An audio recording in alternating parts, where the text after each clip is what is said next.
new. Get ready. Hello, everyone, and welcome to episode 29 of the Play to Win podcast. My name is Keiran, and I am, of course, joined by my awesome co-host Tyler, as I forget how to say English properly. How are you, Tyler? I am doing well. I got a good night's sleep after many late nights of not that great sleep.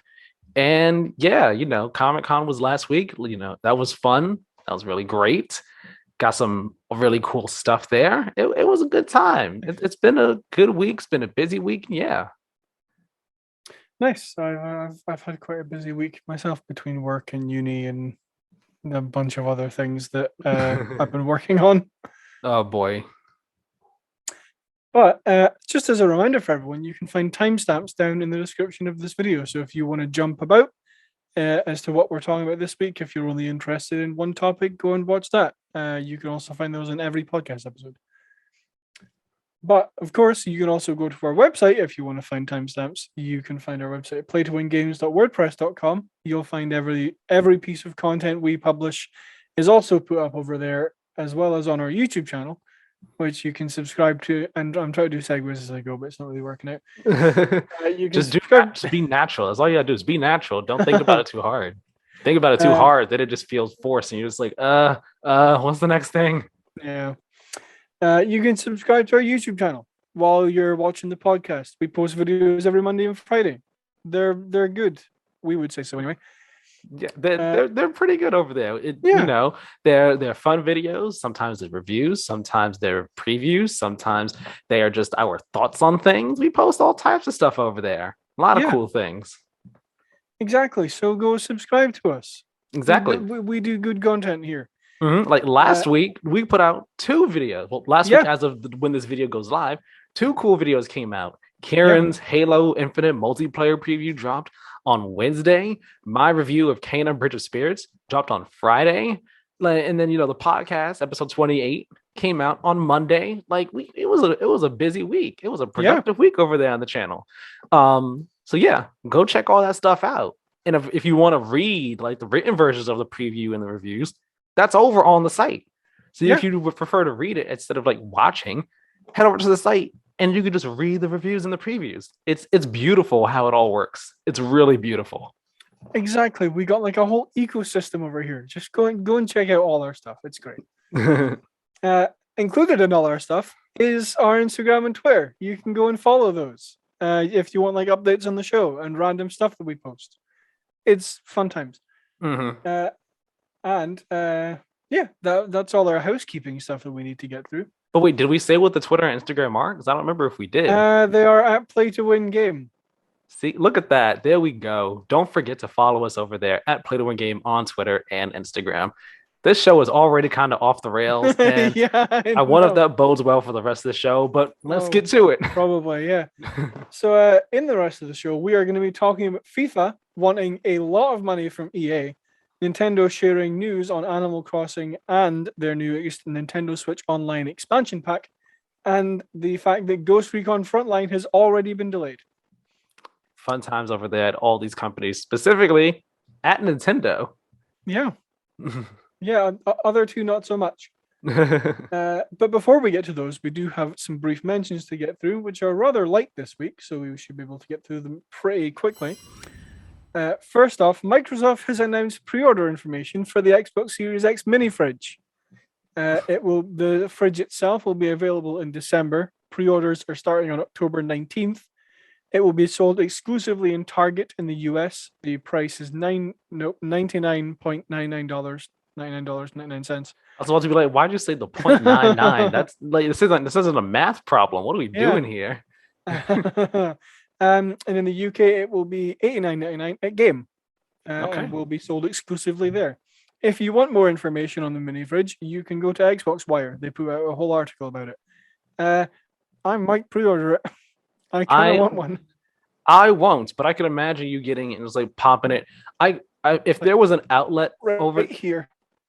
It's funny because I was gonna say if there was an outlet behind the stand that's next to your bed back there, I can just imagine it being just right there next to it, or next to your desk or whatever. Just gamer central. Just like, all right, just pop this thing open, get a drink while you're there editing stuff. No, see what I'm gonna get like a button that I can have, and it's just gonna like come down from the ceiling, so it dispenses a drink to me. Oh my gosh. But yeah, that's cool.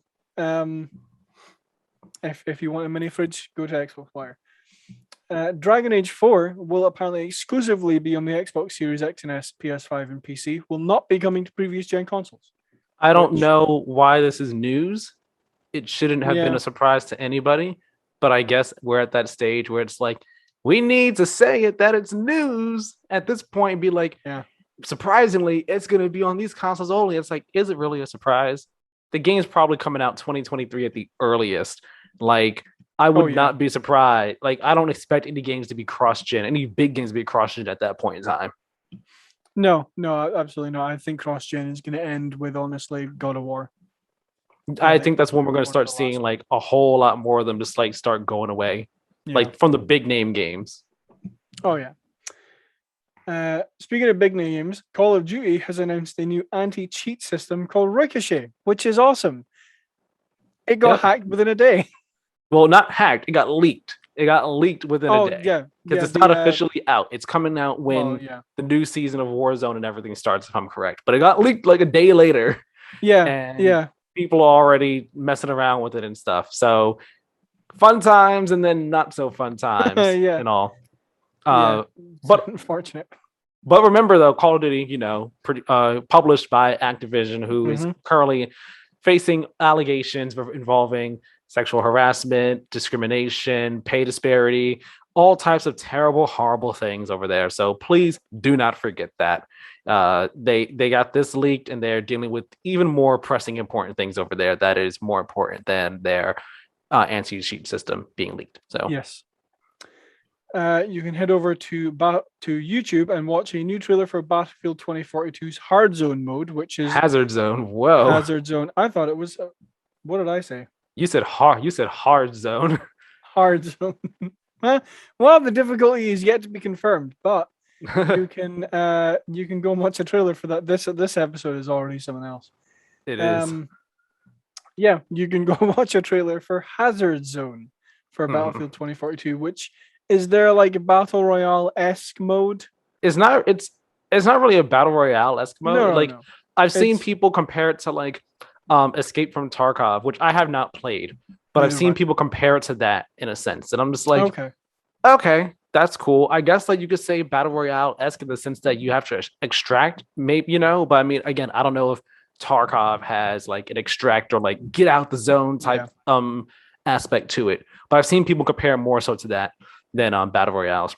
What I think is very interesting though, and I saw some people say this, and I'm sorry that we kind of like talked about this a bit too much. No, go for it. But it's very interesting how the beta was delayed, right, to October.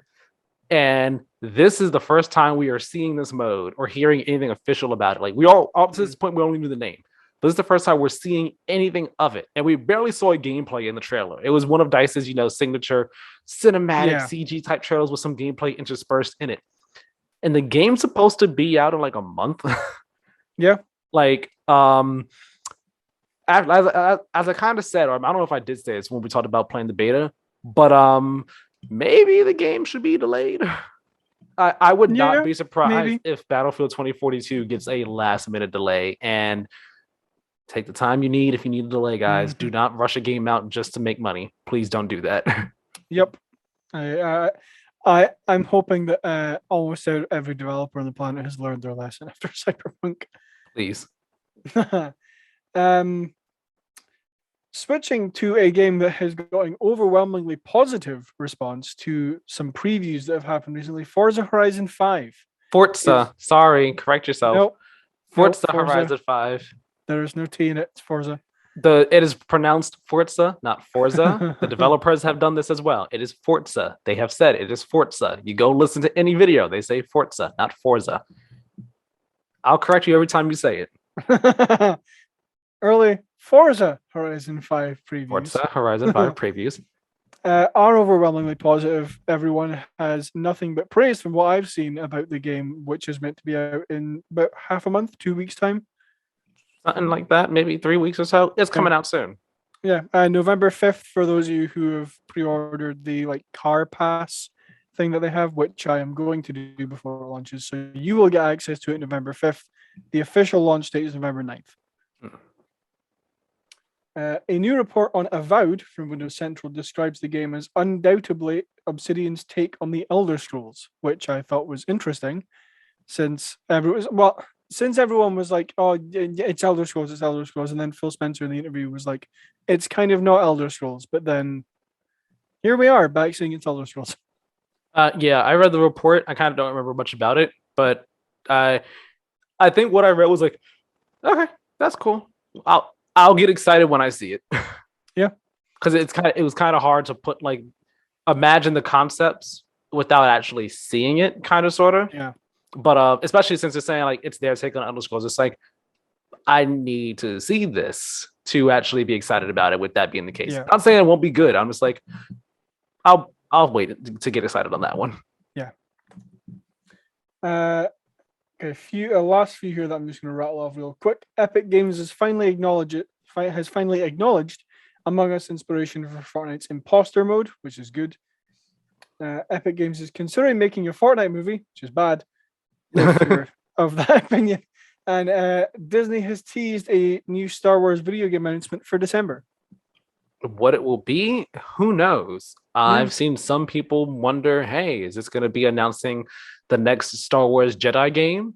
Is it going to be something else entirely? Who knows? I'm very curious myself, but I will most definitely forget about this within like a week. And then remember like the week of or like the month of like, oh yeah, that's happening. Yeah. I want it to be one of those like simulation games, but you're playing as one of those like maintenance droids for the Death Star, square. I know they're not called the Gonk droids. Those are like the bigger square ones that walk around. But I know which one you're talking about. Yeah, I want one of those. Anyway, that is going to conclude our brief mentions for this week. Moving on to our first main news story, which is that FIFA apparently wants $1 billion from EA every 4 years to use the FIFA name for their football games. I haven't read like a super amount into this, but I don't know if it's like too much money to be like, because I mean FIFA sells well, so I mean I imagine it makes a lot of money for EA, and if like and because FIFA is like the main football kind of brand for the world, then like maybe it's not. But I'm reading from a Metro article written by Game Central. Sure. Yeah. The reason EA is quote, the reason EA is planning to change the name of the FIFA game has been revealed. FIFA wants to charge them twice as much to use their name. Considering FIFA 2022 has proven an even faster seller than last year's game, it was a bit of a shock to hear that EA is thinking of changing the name in the future. They've already registered the name EA Sports FC, but so far they've not revealed why they would want to do such a thing. Although it was always pretty obvious that either they or FIFA were asking for more money. It turns out the former, with a report in the New York Times revealing that FIFA want more than double the amount of money EA usually pay to use their name and licenses, while also limiting how much they can use it outside of video games, end quote. That's, I mean, it is just a name for one, but at the same time, it's like FIFA, right? No, yeah, I mean, it's not that it's just a name. It's the fact that it's the name of a global sports organization like NBA, MLB, NFL, NHL, WNBA, like FIFA. I mean, I'm not well versed in soccer or football, whatever you want to call it. I don't want to offend anybody out there. Have people look at me like you disgusting American. But whatever you want to call it, like it is. I might be wrong here, but if it is not the biggest, most popular sport worldwide, it is like the second biggest. It's one of the two. I know that for a fact. It's that's what I thought. So, like, with that being the case, it makes sense that they're like, yeah, like you want to use our name. Yeah, it's going to cost a pretty penny. to get to be able to use our name for your game. And then, reading more in the article here, they say here, FIFA wants more than $1 billion for the right to use its name for 4 years, covering a single World Cup cycle, my mistake, which is more than twice what EA currently pays them. Not only that, but FIFA wants to limit the license solely to traditional video games, whereas EA wants it to include game highlights, video game tournaments, and NFTs. And then they go on to say that FIFA also wants to use their name and licenses for other things that aren't just like sports games. So like there's multiple other reasons why FIFA is like, hey, like you want to keep using our name, you need to give us more money in order to keep using our name.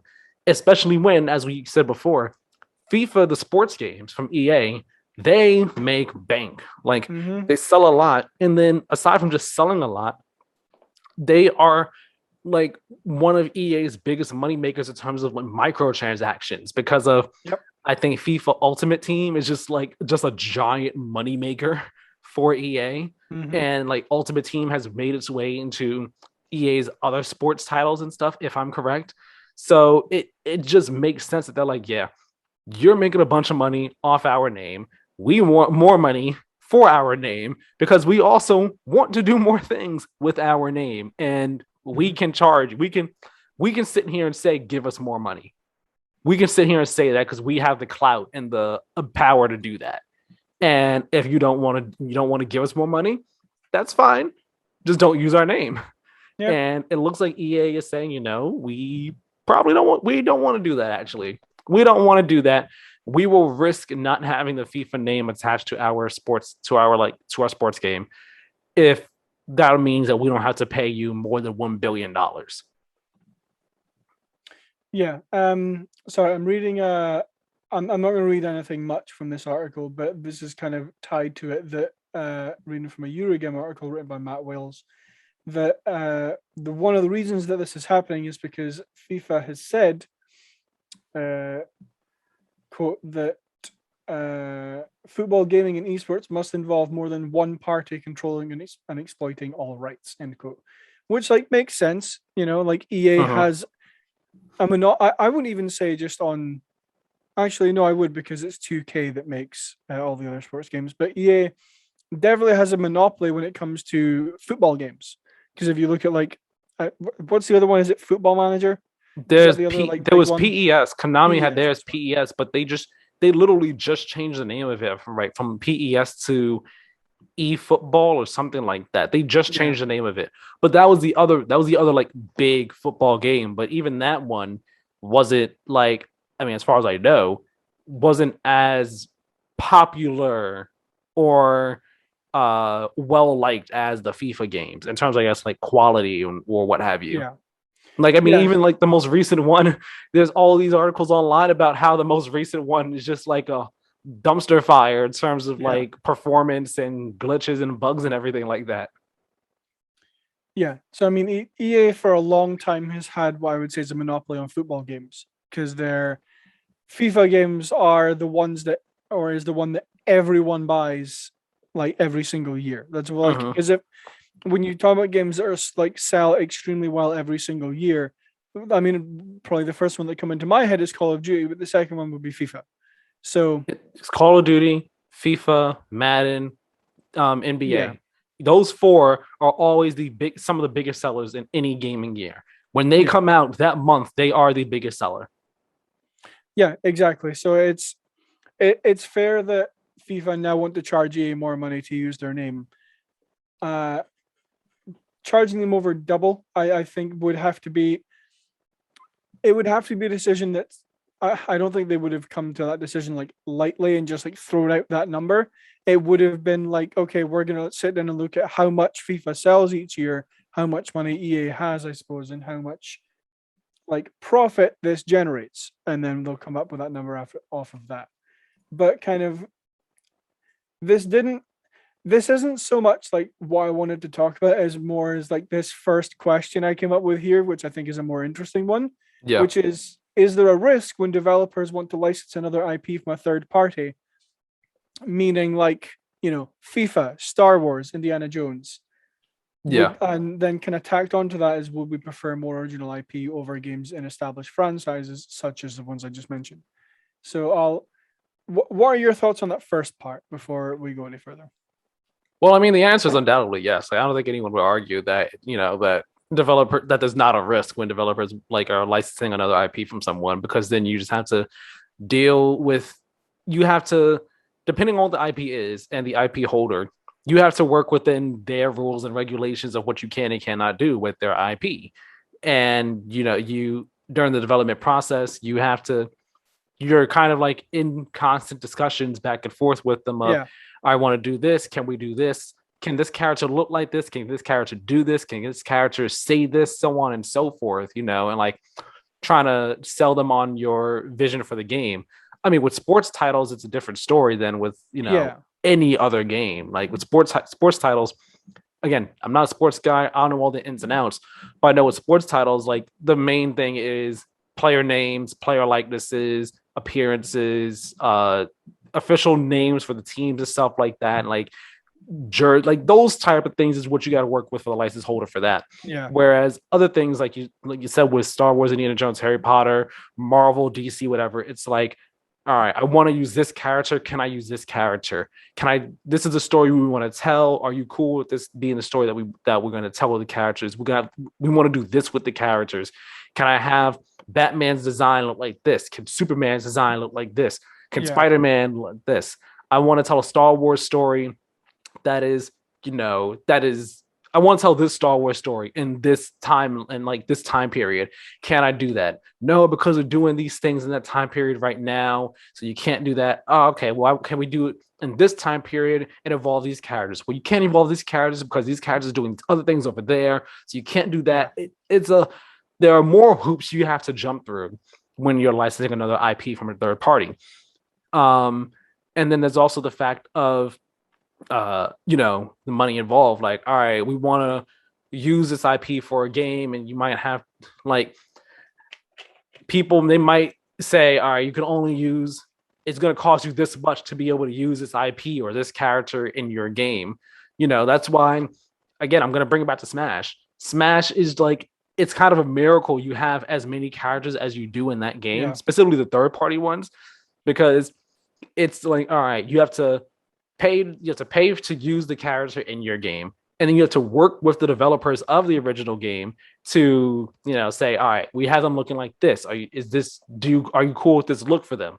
Cool, doing these moves. I want to use this. I want to use these songs. I want to have this in the background for the stage and everything like that.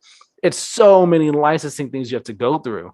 That's why when Cloud was first added in the Wii U game, people were kind of disappointed because if I'm right, it kind of came out that Square Enix was a bit difficult to work with, and they didn't give them a whole lot of song tracks for Final Fantasy VII when Cloud got added. So when Sephiroth got announced, it was like, all right, here's more songs, which was fantastic. And then bringing it back again to Sora, this is exactly why, as I said last week, it's why people didn't think Sora would happen, but just because the licensing nightmare that is Kingdom Hearts and Disney, it's just so many hoops to go through. Throwing Square Enix in that as well. It's like, it's Disney and Square Enix. There's one kind of big hoop to jump through. Disney being the mega hoop to jump through. It's like getting him involved in the game and everything. It's crazy, and especially if there's DLC, then it's like, okay,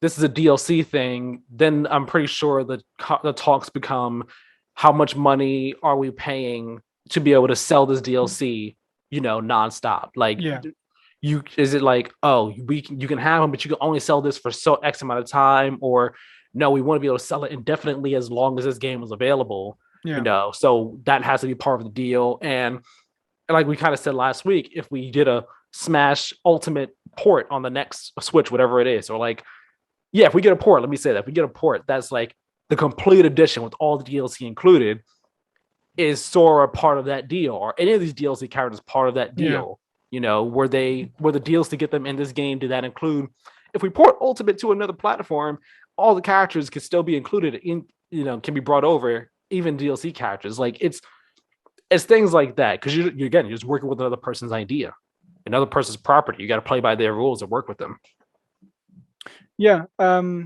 there's a couple other things I kind of want to tack on to that because you covered 90% of what I was going to say as well. My But apologies. I'm so sorry. no, you're totally fine. Like, yeah, you're fine. But like, a couple of things I want to tack on to. There's also the thing of like, do you remember? I think we've talked about this before. For the original Xbox, there was a Shrek game that was like a movie tie-in because that's around about the time the original Shrek came out. I don't remember the game, but I'm sure it existed because I mean, movie tie-ins were a thing back then. Yeah.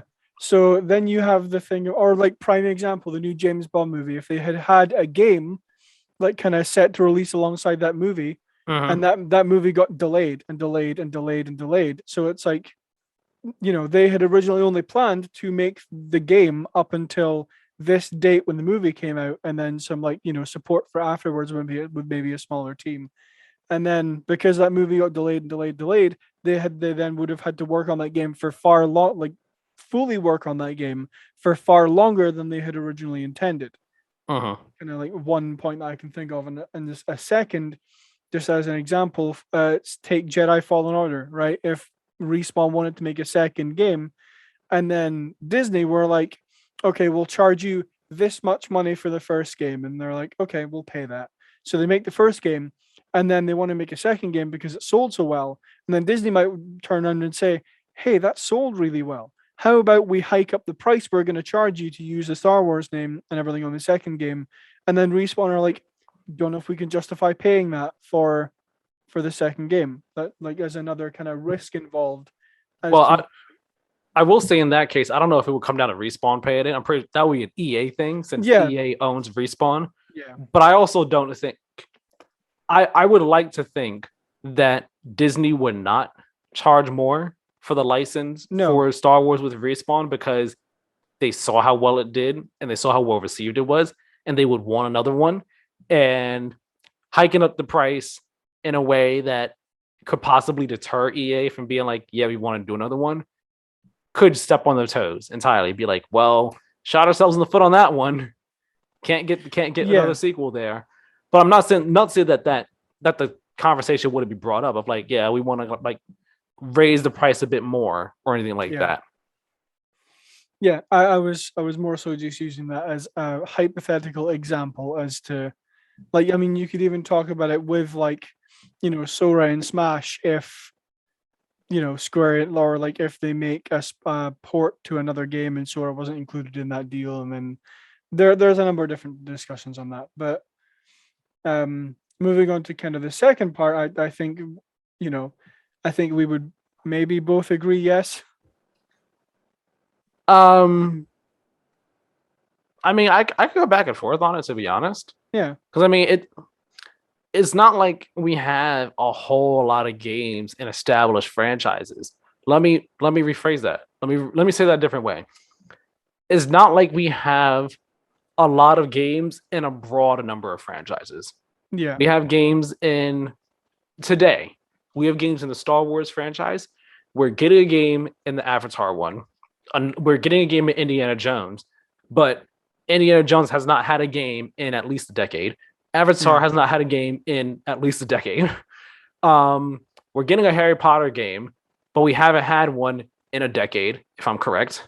Because I'm pretty sure all the ones we had were like the movie ones. So haven't had one in about a decade.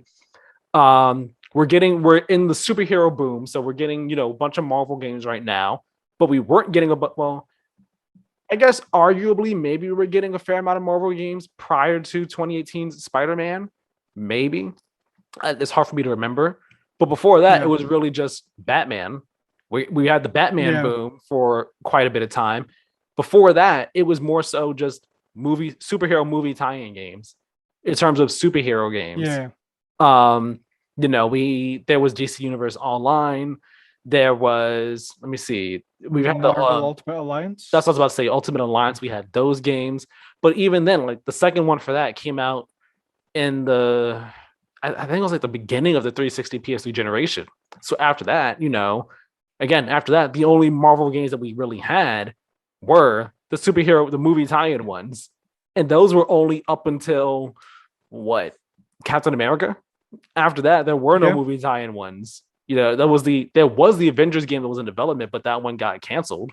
So that never happened or materialized. Yeah. So, and I'm trying to think of other properties. Like I think the IP, like an established franchise that actually has the most type of games come out is the anime, is like the anime genre. You Yeah. have all types of anime games come out. And this kind of goes in, I'm not going to talk too much on this because I have an idea for a video I want to do about this.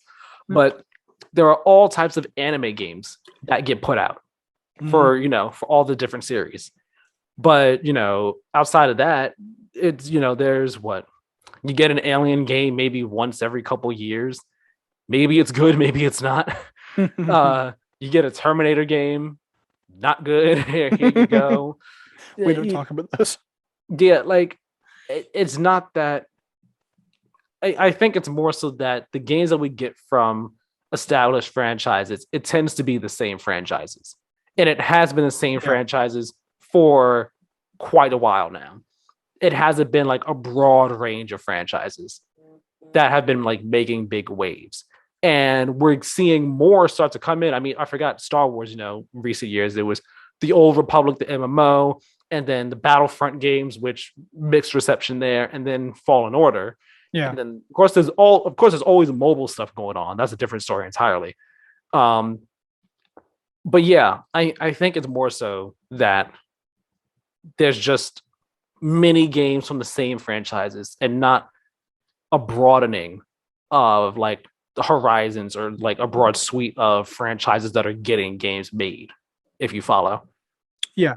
No, and I think that's kind of changed the answer I was going to give, because I think I was thinking a lot of like this stuff, like Battlefront games and Star Wars games and Indiana. Like I was thinking of all the like games that we have gotten as just like, non-original IP kind of. And you made a very good point that like it's not so much that we're getting all of these games from all of these existing things. We're getting these games from like these, like, I guess you could say, narrow spectrum of franchises. Places. But yeah. And it's all happened in like a short amount of time, really. Yeah. Like in the grand scheme of things, I think we could say that Arkham Asylum kicked off the start of high quality licensed games. I think we could say that, and I don't think many people would argue that. Like, but yeah, there were some good ones before that, but again, it was really a whole lot of like movie tie-in stuff. Here's a Shrek game, here's the Puss in Boots game, here's the Cars game. So you get what I mean. Yeah. But then Arkham Asylum, after that kind of kicked off like, whoa, we're gonna have you actually have a quality licensed IP game. So we had that. Then Disney Affinity was a thing. Granted, that was also made by Disney. It's not like it was licensed out to someone else, but Disney worked on that with, I think, one of the internal developer studios. I don't remember exactly. But you had that, and I'm really blanking. Like we have had there have been many licensed games over the years, again, over the past decade. And I think the quality of them has just stepped up in the past decade or so. And yeah, like we were saying, it's just this past decade is when we've been seeing more good ones, but from a more narrow suite, from a more narrow place. Do you want the official list of developers for Disney Infinity? Because this is actually an interesting list. I know Ninja Theory worked on it. Avalanche is one of the Avalanches, but it's not the Avalanche that did Just Cause. It's the Avalanche that Disney owned. That one worked on it as well. I am blanking on the others, but I know Ninja Theory came in with the Star Wars stuff because they were working on the combat for it. Yes, Avalanche Software, Heavy Iron Studios, Sumo Digital, Ninja Theory, United Front Games, Ultron, and Studio Gobo. Where is the like list that Google is giving me for Sumo Digital is the only other one from that list that I actually know of. Yeah. And for those who don't know, they did Crackdown 3. I think they did Little Big Planet, not Little Big Planet, Sackboy Big Adventure. I think I might be wrong on that one though. They've done some high profile games. They've also worked on Hood Outlaws and Legends. which is the popular thing that came out, I think, fairly recently. I don't know if I'd say popular is the correct word on that, but sure. I know what you're talking. I know what you're talking about. I just didn't realize. I just don't know if it's popular or not. I'm sure they're working on something just now that I had an interest in, but I can't remember what it is off the top of my head. There was one more risk that I thought of while you were talking that I want to bring up, specifically about the Harry Potter game, and you'll know what I'm going to talk about. Oh boy. I think another risk to a developer who is licensing third party, take the Harry Potter game that's coming out next year. Theoretically, plan to. J.K. Rowling came out with a bunch of like transphobic views, saying that she I feel terrible, but I can't remember what the exact thing she was. We don't. Yeah, no, yeah. We don't need to get into specifics. Just like she has said some things in recent years.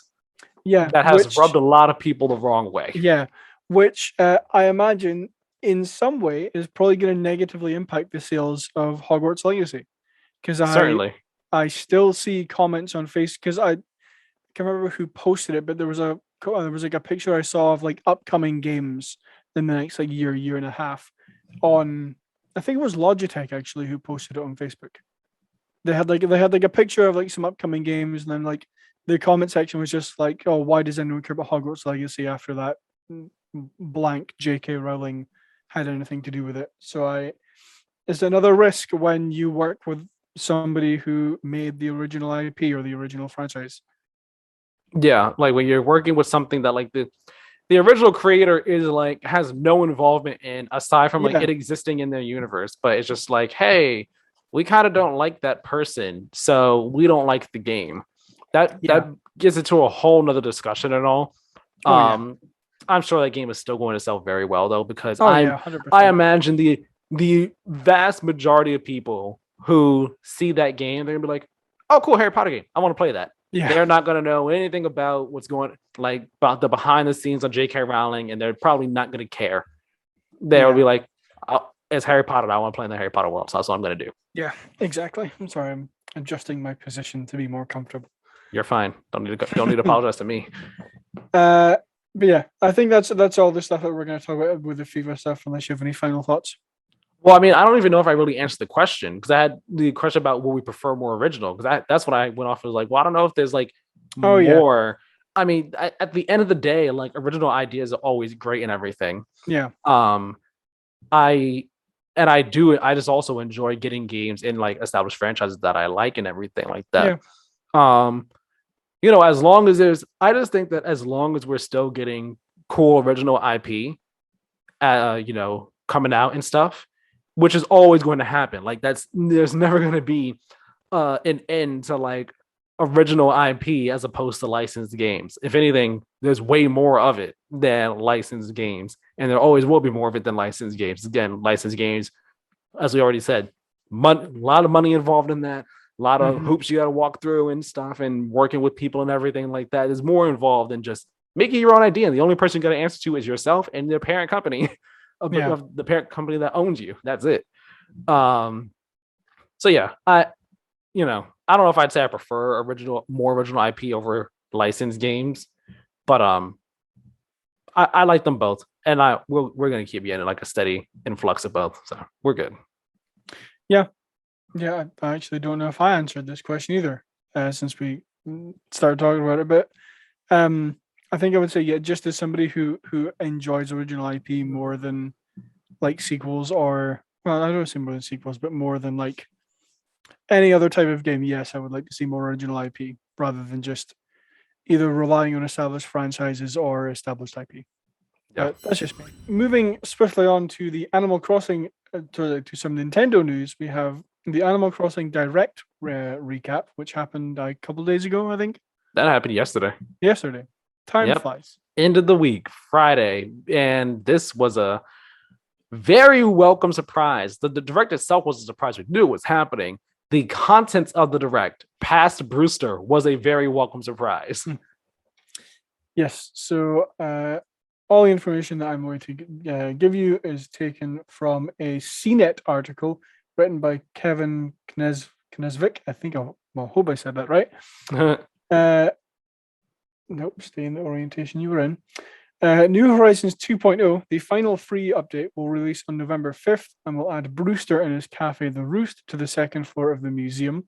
Harv's, alongside that, Harv's Island will be expanded into a plaza, which you can donate bells to help build. Yep, there's gonna add a little bit onto that because you don't have it here. Harv's Plaza is basically gonna be like a place where shopkeepers that would come to your island like on a daily basis, they'll be able to like set up shop there. So the person that sells the carpets and the rugs and stuff, she'll have a spot there. Kicks, the little skunk or raccoon, the skunk, I'm pretty sure is what he is, who sells you like shoes and stuff and hats. He'll have a little space there. Then there'll be other new people there. So Harriet, she'll be there in his plaza, and you can make a little space for her, and she'll give you new hairstyles. Tortimer will be there. You can make a space for him. He's a little turtle or tortoise, one of the two. He like helps you with storage options and stuff. Like it's a cool little space that's actually being made. So that Harv's Island is more than just like a place to be taking photos, like doing photo shoots and stuff. Like I was like, oh, that's actually really neat. That is really cool. Yeah. And I just want to speak on Brewster's Cafe real quick. It's nice that like you go to the cafe. It's not just like, oh, you go there and like sit down and drink your coffee. Like people from your island will walk on into the cafe, like not just like your islanders, but like even some of like the people that have their stores. So like the Mabel sisters, they'll just roll up in the cafe and be like, hey, yo, we just want to come in and drink some coffee. And like you can go there with like other visitors to your island. Like you and your friends can go to the cafe. It's like drink some coffee. And it's just like, yo, these are some nice vibes in here. It's really neat. It's cool. Yeah. I don't currently own Animal Crossing, but I plan to pick it up again at some point. Yeah. Real quick, sorry. No, go for it. Just more about the free update because they added a whole lot more because it's the 2.0 update. It's a free update, and then there's like a whole other paid DLC that's being added to the game. But aside from just like Harv's Island for this free update, they're also going to add crops so you can cook in the game now. You can actually like cook food. There's going to be island ordinances that you can tweak so that like if you want everyone to be up earlier in the day, if you play earlier in the day, right, when not many people are normally out, you can make so that people are up earlier in the morning when you play, or you can have so that people are out later at night, or so on and so forth. It's really cool, like a little neat little setting you can do just to adjust things to fit your playstyle. Because as you know, like in Animal Crossing, it's all time based. So yeah, like if you play at nighttime, generally stores are closed at nighttime, and there might not be as many people out and stuff. But with these new ordinances, you could change it so that if you're a person who typically plays at night, hey, let's do the night owl ordinance. That way people are out at nighttime when I normally would play. It's a cool little thing. KK Slider's getting some new songs. That's awesome. Cap'n, he's a little froglet guy. He's going to be coming to the island, and you go to him and he'll take you to new mysterious islands that only he knows. So kind of like how you took the plane in the game before to go to Mysterious Island, kind of like that, except this one with Cap'n, he could take you to places that are in a different time zone, different season, and the places that he takes you, like I said, only he knows them. So like there could be like some new like rare fruits and stuff on these islands that he takes you to that's not like in places that you could find with like just the plane, for example. I think there were a couple other things. Oh yeah, the phone is getting a new update as well. The camera in the phone. So now you can actually like, instead of just like pulling out your phone and like doing the zoom in, zoom out thing, you can now like go first person with it and walk around and like have a nice first person view up on people to take pictures. And then you can like do it tripod style. So you can walk up to someone, put the tripod down, and then like walk into the frame and be like up close with them. Like it's actually really neat what you could do with the phone, with the camera. And now islanders can also come into your house, and then they can also invite you over to their house to hang out, which is something that hasn't been happening in the game. Like before, up until now, you can walk into anyone's house at any point in time, but like, you know, that was it. But like, no one ever came to your house. No one invited you over to their house or anything. So that's neat. There's going to be new exteriors for your home, so you could change the outside of your house the way it looks. They're going to be giving you new fence options that you can also customize for some of them. Like I already mentioned, the cooking is going to be there. There's going to be new things that you can redeem your Nook miles with. So there's going to be new furniture and new like outdoor items that you can get and everything.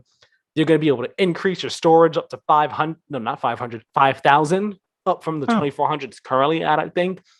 They're going to have an outside ABD terminal. So like currently the only way to pull out money is to go to the resident services building and use the ABD thing that's there. Now there's going to be one that you can place outside anywhere. So you can just like get money wherever you are on the island. Same for storage boxes. You could put outdoor storage sheds on the island so you don't have to go back to your home to do your storage stuff. You can also what is it? There was one other thing.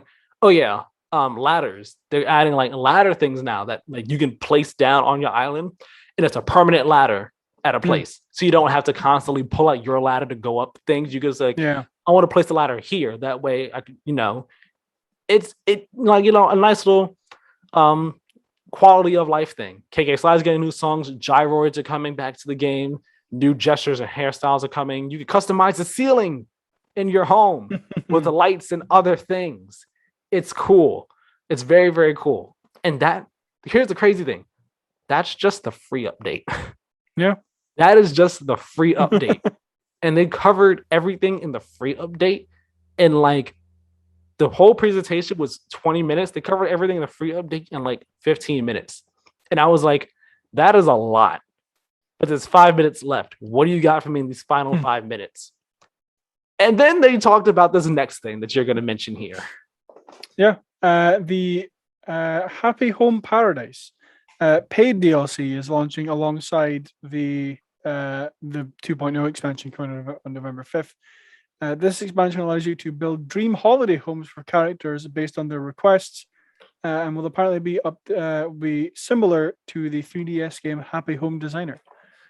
Yeah, I never played that. I have no idea what that looks like. Is it similar to? You remember there's an Animal Crossing like mobile game you can play?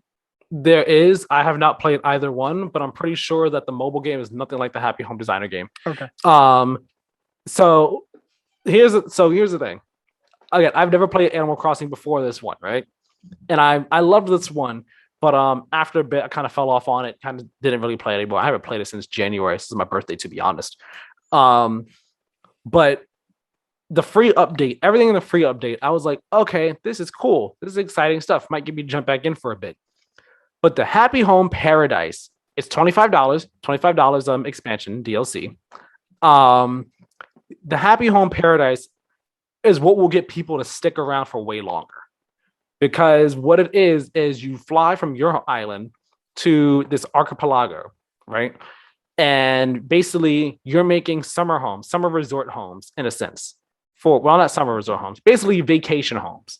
You're making vacation homes for anyone that comes to the archipelago.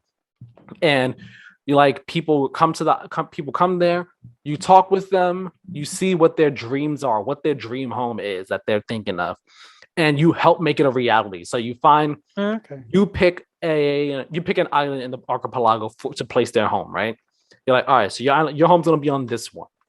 And then you go there and you could literally like on their little plot of land, you can move where their house goes on the plot of land. You can place all types of stuff on the outside and everything, but it gets better than that. It gets better because you can literally model the inside of their house. You literally design the inside of their house. So the furniture that's inside their house, the wallpaper that's inside their house, the size of their house, the sounds that are playing in their house, you designed all of that. And it's so cool. It is awesome. And, again, you're trying to fulfill the requests of the people that are living there, that are coming to make the vacation homes and stuff. What makes this better, though, that's cool on its own.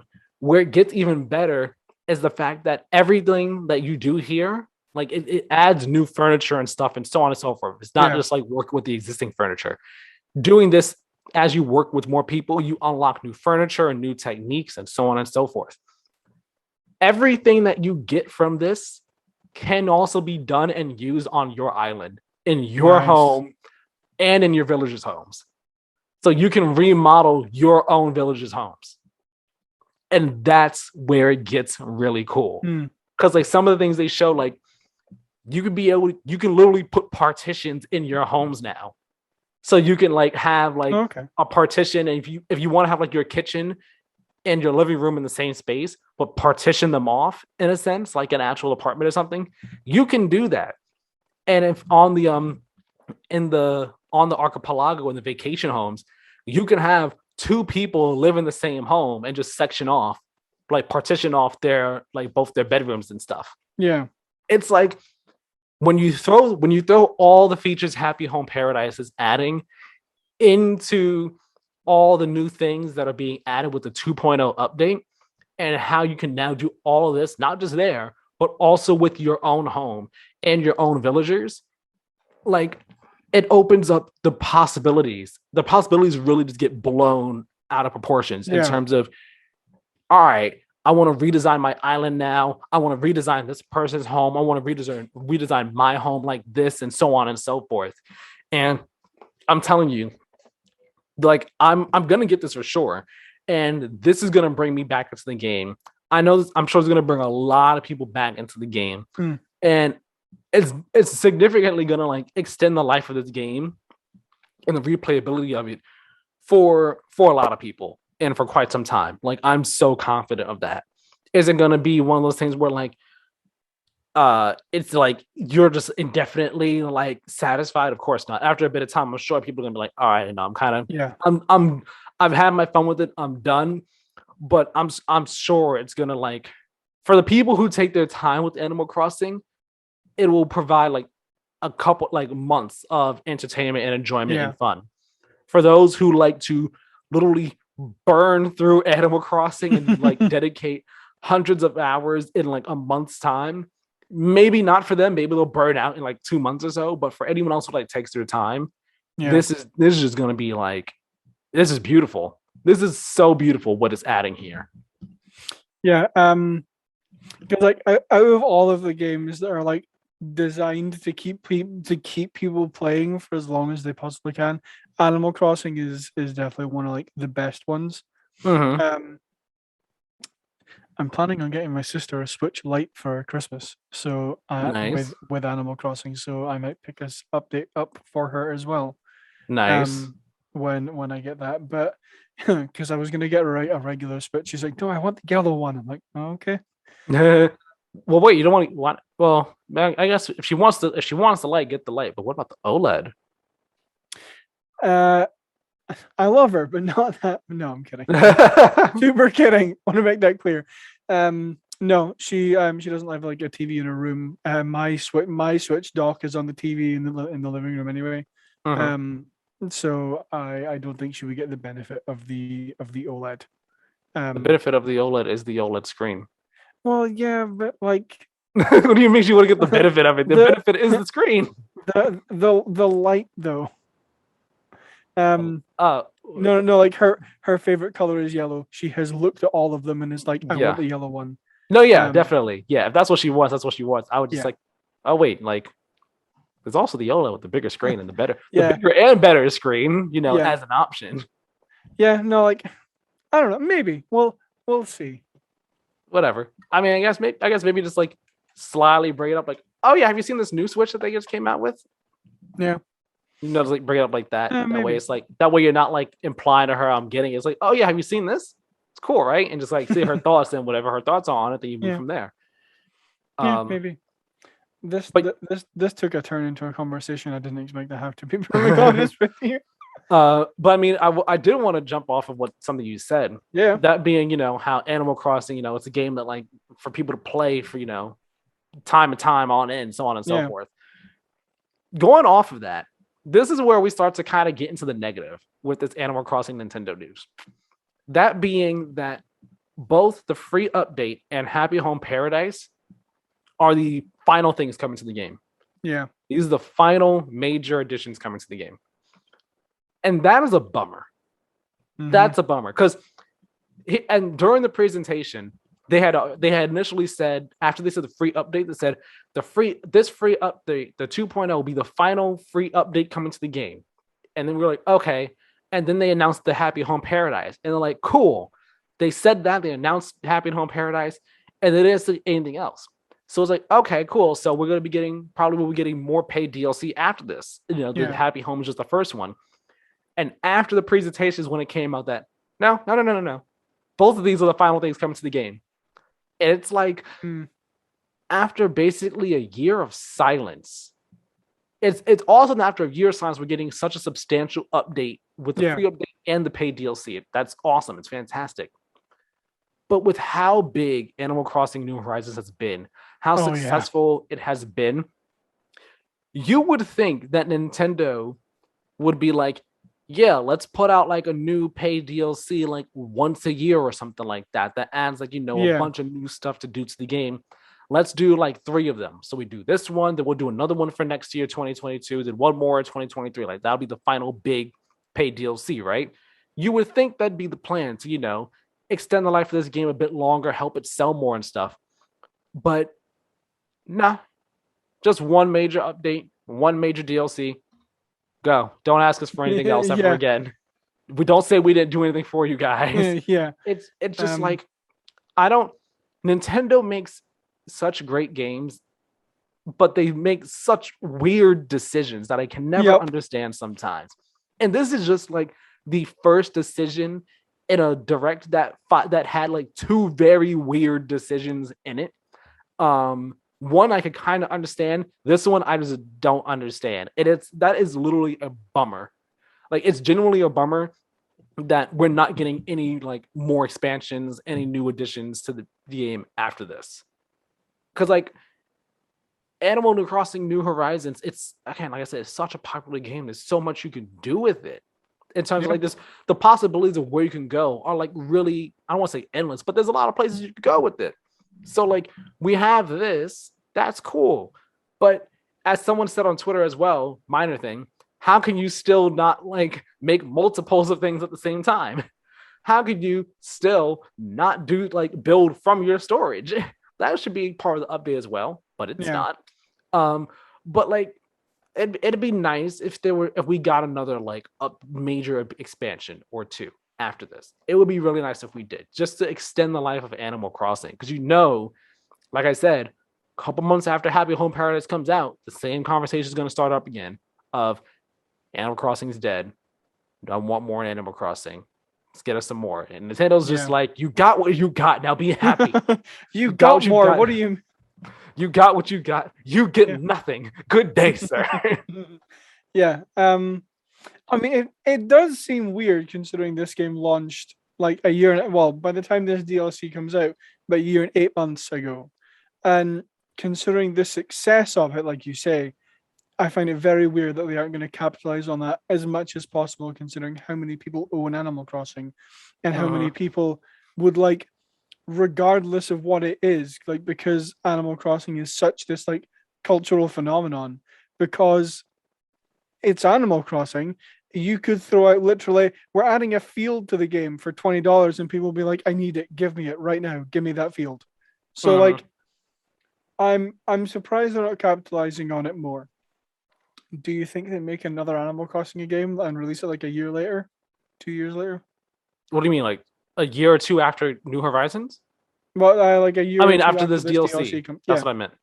No way, no chance. I mean, I don't know the development history of Animal Crossing games, but as far as I know, I believe there's only ever been one per platform. Just like Mario Karts, just like Smash Brothers, there's only ever been like one per platform. I don't think we're getting another one in 2 years, because even if, let's say 2 years from now, right? I think the Switch, even if the Switch is still around, I don't think we're getting another one just because development time. I don't think they'd be able to turn a whole new game around that fast. But let's say the next Switch comes out in 2 years. I don't think Animal Crossing will be ready like at launch, or like even a year from launch, because this one came out 2020, 3 years after the Switch came out. So I imagine a new Animal Crossing, brand new, probably will not be happening until 2025 at the earliest. Yeah. I mean, this is with my limited knowledge of like the game's like development Yeah. history and everything like that. But if I were to guess, probably not till 2025 at the earliest. So Yeah. it'll be quite a while before we, get new stuff for Animal Crossing, which is, again, it's sad. Like, this game was kind of poised to be, I don't want to say like a live service type game, but it was definitely poised with how big it became to just like get more content over time, like extend its life a few years, not just here's stuff and then we're going to be quiet for a year. It's like a whole year of silence, essentially. And then here's stuff again. Now go away and leave us alone. Like, like something, anything that would just be so much better, Again, and it was also, I keep saying this game is so big. Mm-hmm. It's just so big, and it boggles the mind why they're just not going to do more with it. Yeah. I mean, it's a massive bummer. I mean, like, as much as I'm not really that much of an Animal Crossing fan, I wouldn't say I wouldn't say no to more Animal Crossing stuff. So very much a bummer that they are kind of cutting the life cycle of this game far shorter than I think either of us expected. Just kind of tacking on to the end of our Animal Crossing discussion, Series 5 Amiibo cards go on sale on the same day, November 5th. Series 5 contains 48 cards featuring characters previously not available, including a number of new villagers. Yep. They will be sold in packs of 6. Moving on to kind of the second half of our Nintendo news, they've provided details on the Nintendo Switch Online expansion pack. The expansion pack will include all current Nintendo Switch Online benefits, plus access to a library of Nintendo 64 and Sega Genesis games. That part we already knew. Yeah. This next part is the new bit, though. And Animal Crossing Happy Home Paradise included in the service. Yes. That is interesting. Yeah, which honestly I think is gonna, because what the expansion by itself, you said, is $25. It is. Let's explain the rest of what they announced with the expansion pack and then come back to this, because this is where people have had very mixed thoughts on this. Okay. It will launch on October 25th. It will cost $49.99 a year, in dollars a year, $30 more than standard Switch Online, and family plans will cost $79.99 for 12 months. There you go. So yeah, I mean, these people have had mixed reception on Happy Home Paradise being included in it, because I thought that would be a good thing. Not Happy Home Paradise be included in it, the price. Okay. Because it is now, Switch Online was originally $20 for a year. Now it's $50 for a year. What we're getting with Switch Online, let me clarify. Switch Online expansion pack is $50 a year. Regular Switch Online is still $20. Yeah. What we get with the expansion pack is the N64 games, Sega Genesis games, and now Happy Home Paradise. One can imagine that Happy Home Paradise is part of why this is $30. Because Happy Home Paradise on its own is $25. You add $5 on, you get the $30 extra, which is the $50 for the year now. You could guess that's a part of why. In addition to, I guess, whatever licensing cost it had to do for the Genesis games, and then the Nintendo tax for N64 games, But people are torn on it being $50 for a year, because that is really dependent on A, how much you like Animal Crossing, or B, how much you care about these N64 and Genesis games. Yeah.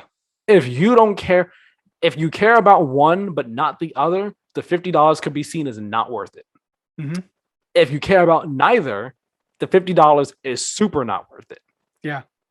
And I'm torn on it myself too, because I'm like, $50, when you do the math and like how it got there, I'm like, I guess it makes sense, but at the same time, I'm just like, one, that's way more than I thought. I'm pretty sure everyone can agree that's way more than they thought it would be. Yep. But two, I'm like, it's way more than I thought. But two, also, it's like, Switch Online on its own is so bare bones. Mm-hmm. It's so bare bones that like I can only justify it being $20 for a year because I'm just like $20 for a year. Like, yeah, the service itself sucks. But I mean, like, it's fine and serviceable, I guess. Yeah. So I can justify $20 for it. I don't do any of the Switch Online, like the SNES or NES games at all. I don't care about them. I just don't play them. N64 games, maybe I care a bit more about. I don't care enough to pay $50 for them, though. I genuinely don't. Yeah. I don't care about Genesis games. That's not to say that I would ever be interested in playing them at some point. I just don't care about them right now. And then the Happy Home Paradise thing being included. Interesting note here. If you get the expansion pack, right? So if you get Switch Online expansion pack, because Happy Home is still will be sold on its own as well. Yeah. You can get it as part of the expansion pack, but you can buy it individually. If you buy it individually, you have it. You have Happy Home Paradise. If you get the expansion pack and get Happy Home Paradise as part of it and don't buy it separately, you only have access to Happy Home Paradise as long as you have the expansion pack. If you don't have the expansion pack anymore, you can't go to the Archipelago, but you can use anything you got from it. Okay. So that's where it's like, if you only care about Animal Crossing, then it's like, do you really want to pay $50 to get that? And then like, like you're paying $50 a year just for that. Yeah. As opposed to, I don't really care about Animal Crossing. I don't care about this other stuff. I'm just gonna pay $25 for Animal Crossing on its own. Yeah, just what I mean? Yeah, so just to kind of tack onto that. Well, because for me, doing the math in my head, I'm like, okay, well, the expansion for Animal Crossing is for Happy Home Paradise is $25. Yeah. Nintendo Switch Online is $20 a year. So you're actually saving $4.49 if you just go with, if like you only care about Animal Crossing, if you go with a regular Switch Online and then buy Happy Home Paradise separately. Right. Yeah. So like which is exactly what I'm gonna do. I'm just gonna get it on its own because I don't want to pay. I don't care about the 64 Genesis stuff. Like if this, I'm telling you, if this was like $35, I'd be like, that's not bad. I'd probably do it. And then it's like the other stuff is in the background. You're like, yeah, the other stuff's there. If I want it, I got it. Whatever. I don't care enough to pay $50, $30 extra for all of this at all. Yeah. I just don't.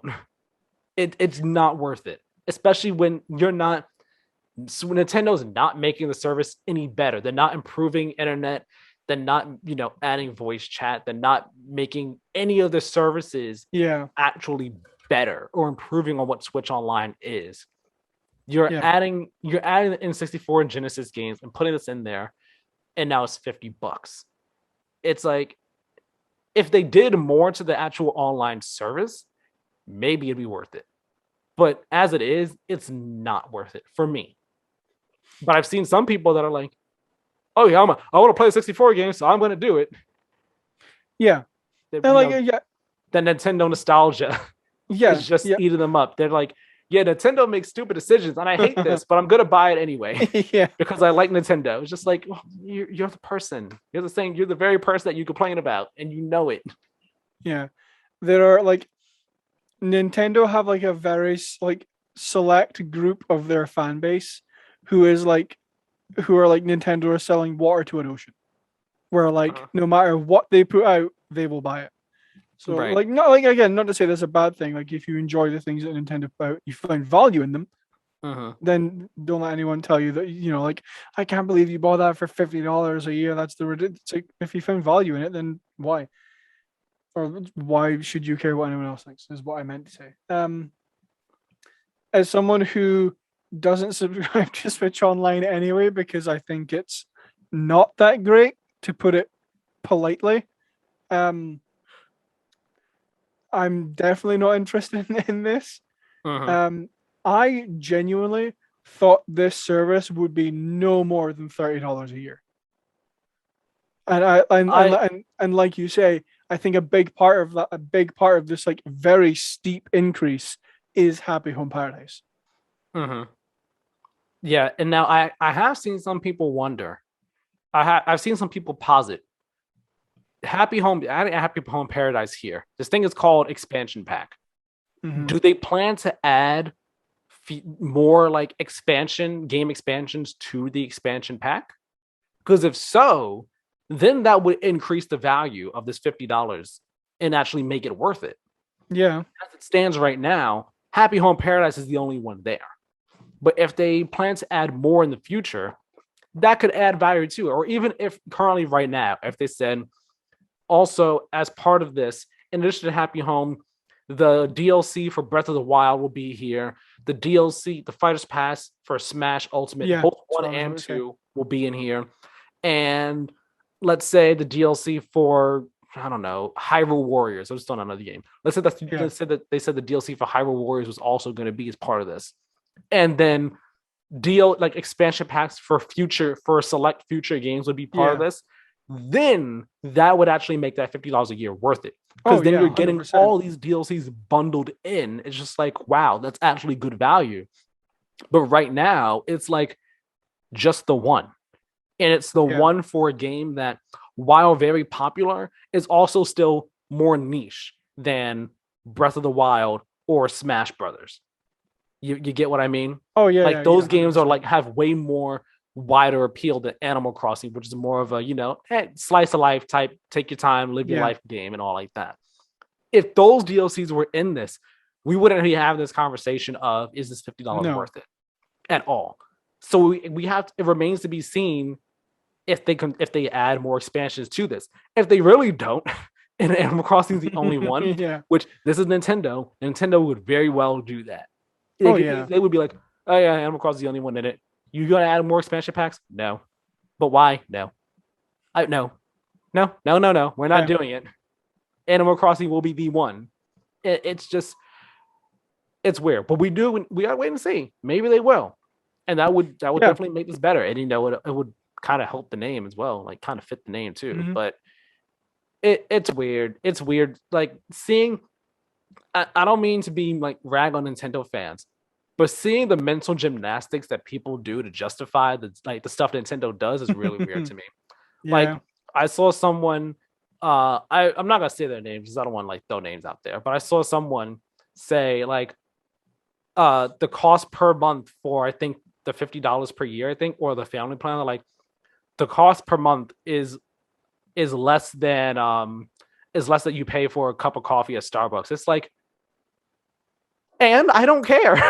I don't care. It means nothing to me. It means not a single thing to me at all in any way, shape, or form. I don't care about that. Like that is fine. Like sure it is, but I'm sure I would get more value from a cup of coffee at Starbucks than I would from this. And on top of that, the cup of coffee at Starbucks is once per month, not all at once for a full year. Yeah. So like that, that's just an example of mental gymnastics. I'm just like, let's not justify this. This is a poor decision in my opinion. But again, if people want to do it, I'm not saying don't do it. Yeah. I just don't think it's a good idea. I just don't like this pricing, and I think they should have rethought this. Yeah, I think that's a nice bow to tie that conversation in. Nintendo going Nintendo. Simple as that. Yeah. Nintendo is going to continue to beat to the rhythm of their own drum and nobody else's. We have one final news story that we're going to talk about this week, and that is that the Ghost Recon Battle Royale game, Frontline, has been delayed about a week after it was announced. I'm going to read their tweet that the GR Frontline account tweeted. You can follow them at GR Frontline on Twitter. Just saying, we have an important message regarding Ghost Recon Frontline's closed test. And they posted an image with the actual statement, which says, we have decided it is best to postpone the closed test for Tom Clancy's Ghost Recon Frontline. The development team is dedicated to creating the best experience possible. We'll share details on the new date for the closed test as soon as we can. Thank you for your ongoing support. Which this was mostly sparked by the overwhelming backlash to the game. People saying that they didn't want it. It looks too different than what they've done with Tom Clancy games and Ghost Recon in the past. Excuse me. and that it didn't look that great, and it's going to go the same way that like Hyperscape did. For those of you who don't remember, Hyperscape was Ubisoft's attempt at a battle royale game, which didn't go super well for them. And is it still? I was about to ask you that very question. Is it still like going or whatnot? Because I know they talked about it during like last year's like Ubisoft Forwards and stuff, but I don't think that they've talked about it at all this year. I don't think I've heard a single thing about that game. I think the last thing that they said about it was that like they were like retooling it or rethinking stuff with the game. Yeah. I think, but it's been a while since we heard anything about it. But you still look at stuff up about it? Yeah, I'm trying to find it. It is still available. You can still play it. Oh yeah. I knew they hadn't like totally like shut it down and stuff. That would have been news. Yeah, well, I mean the newest like decent news story I can find about it is from like 2 months ago. So doesn't seem like the Hyperscape's doing very well. It didn't kind of catch on the way that Ubisoft wanted it to, but this kind of sparked a question in my head of, do we think? I actually think we've talked about this when we were still Games and Gaming. I seem to remember a discussion that was like in a similar vein to this. In that, do we think that the gaming community has too much say over developers and publishers? As in, you know, like they have delayed their entire a game that is probably years into development. They have delayed their entire game because people didn't like it. Which, like, I'll say I'll hand over to you first because I want to hear your thoughts on it, but I have some thoughts as well. Okay, well, on the Ghost Recon matter first, because here's my thoughts of Ghost Recon. This game got announced.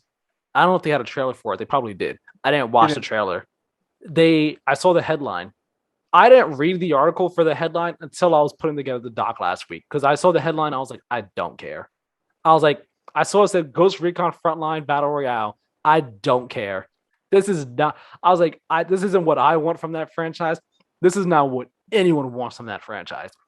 Because what people want, like we had Ghost Recon Wildlands, which took the series in like an open world multiplayer type space and everything. People liked it. We got more of that with Breakpoint, except Breakpoint was terrible, apparently. So people were like, yeah, let's not do that again. Either go back to how Wildlands was, or let's scale it back to like how older Ghost Recon games were, you know, squad-based tactical type shooters and stuff with the campaigns and everything like that. And that's what people kind of wanted from Ghost Recon. People also want a Splinter Cell game from Ubisoft. People don't want all these free-to-play live service type things that Ubisoft is doing. A lot of people don't want that from a lot of games in the industry in general, but especially Ubisoft, who tend to, I don't want to say ride on trends or follow trends, but they go all in on stuff. They already said that they're trying to, extend the life of their currently going games and stuff, and kind of like have games that go on past release date. So, and I mean, we talked about this there in the past. We can easily see them just having a live service game for each of their major franchises. Is the Division's getting a free-to-play game? You had Hyperscape out there. Who's to say Far Cry won't have one? Assassin's Creed Affinity is a thing, not free-to-play, but taking the series in a new direction entirely, kind of live service and all. Ghost Recon, it makes sense that they'd be doing one for that too. It's the fact that it's a live service game that is also a battle royale game. It's just like two things that people are kind of tired of. They don't want more of it. We don't need more of it at all. And again, coming from Ubisoft, a company where people have begged and pleaded on their knees for a new Splinter Cell or something fresh and new from the company. And this is not that. Also, I forgot, coming after X Defiant, which got announced earlier this year, which is also from a free-to-play like hero type shooter, which is kind of looks like the most, I don't want to say, it looks like the most hipster try-hard generic game out there in terms of like Ubisoft riding on the coattails of like the industry and trends and stuff like that. That's why people were all upset with this. It was like, we don't want this. We don't want this from you. We don't want this from Ghost Recon. This isn't what we wanted at all. I think they could have avoided this. They could have avoided this if they went the Apex route. I'm going to get back to the question in a moment. But remember Apex, when Apex was about to come out, I think it leaked beforehand that Respawn was making a battle royale Titanfall game, right? Yeah. And people weren't fans of it, but it didn't get announced until EA announced it when they were like, yeah, this is the game we're doing, and we have all these influencers who have already played it. They've already played it, and they have all this footage to show you. And I think the game came out maybe not the same day, or maybe like a day or two later. And they basically said, we're not going to announce it beforehand because people are going to get mad. We will announce it, show it, and drop it all within a matter of days. That way people can play it for themselves. Yeah. And look where Apex is now. It's my favorite battle royale. Exactly. They avoided what's happening to Ghost Recon because, again, people wanted Titanfall 3, and that was just not happening at all. Yeah. Ghost Recon did not do that. They made the mistake of announcing this, a game that no one wanted, and no one's going to know if they like it or if they would have liked it or not, because this got delayed because people were upset with it, upset with just the thought of it and all like that. I wonder how things would have gone if they went the Apex route and instead dropped it, announced it, had influencers talking about it and playing it when they announced it. Yeah. And then had the game released like a day or two later. Had all that happened, I imagine the conversation would be slightly different. You follow? Yeah. But now, in terms of the community having too much say over developers and publishers, that is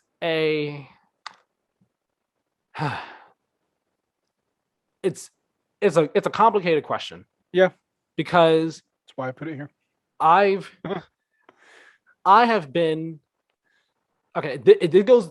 My thoughts on this go back to 2012, and 2012 is when I feel like this was possibly it was the start of when all this happened, of when the community started to have way too much say over what developers and publishers did with their games. And it started with Mass Effect 3. I did not play Mass Effect 3. I didn't play any of the Mass Effect games at the time, but I watched and I saw and I remember the Mass Effect community and how they reacted to Mass Effect 3's ending. And they were terrible. They were lambasting BioWare and EA. They were saying that the game was terrible. They hated BioWare. They hated EA. How could they do this? We want it changed. We demand it be changed. It needs to be changed. Change the ending, so on and so forth. And I was on the mindset at the time, no matter how much you're upset with the ending, that's their artist intent, artist creation. And we can't just demand that the creator of a piece of art change something about it because we don't like it. Like it's like when something comes out, whether it be a game, movie, music, once it gets released, I don't know if it's a phrase or a saying or just like whatever, but I've heard saying like once something comes out, it no longer belongs to the creator. And now it belongs to the people, or at least like the people feel like it belongs to them now because like they're the ones consuming it and stuff. But like we can't just demand, I don't like change the ending to be something that I actually like because this is the terrible ending and the ending sucks. You did a bad job. You need to change it. And what happened? BioWare and EA folded and they changed they altered the ending. I don't want to say change, but they altered the ending to add some stuff to the end to give more context to certain things and stuff. But they folded.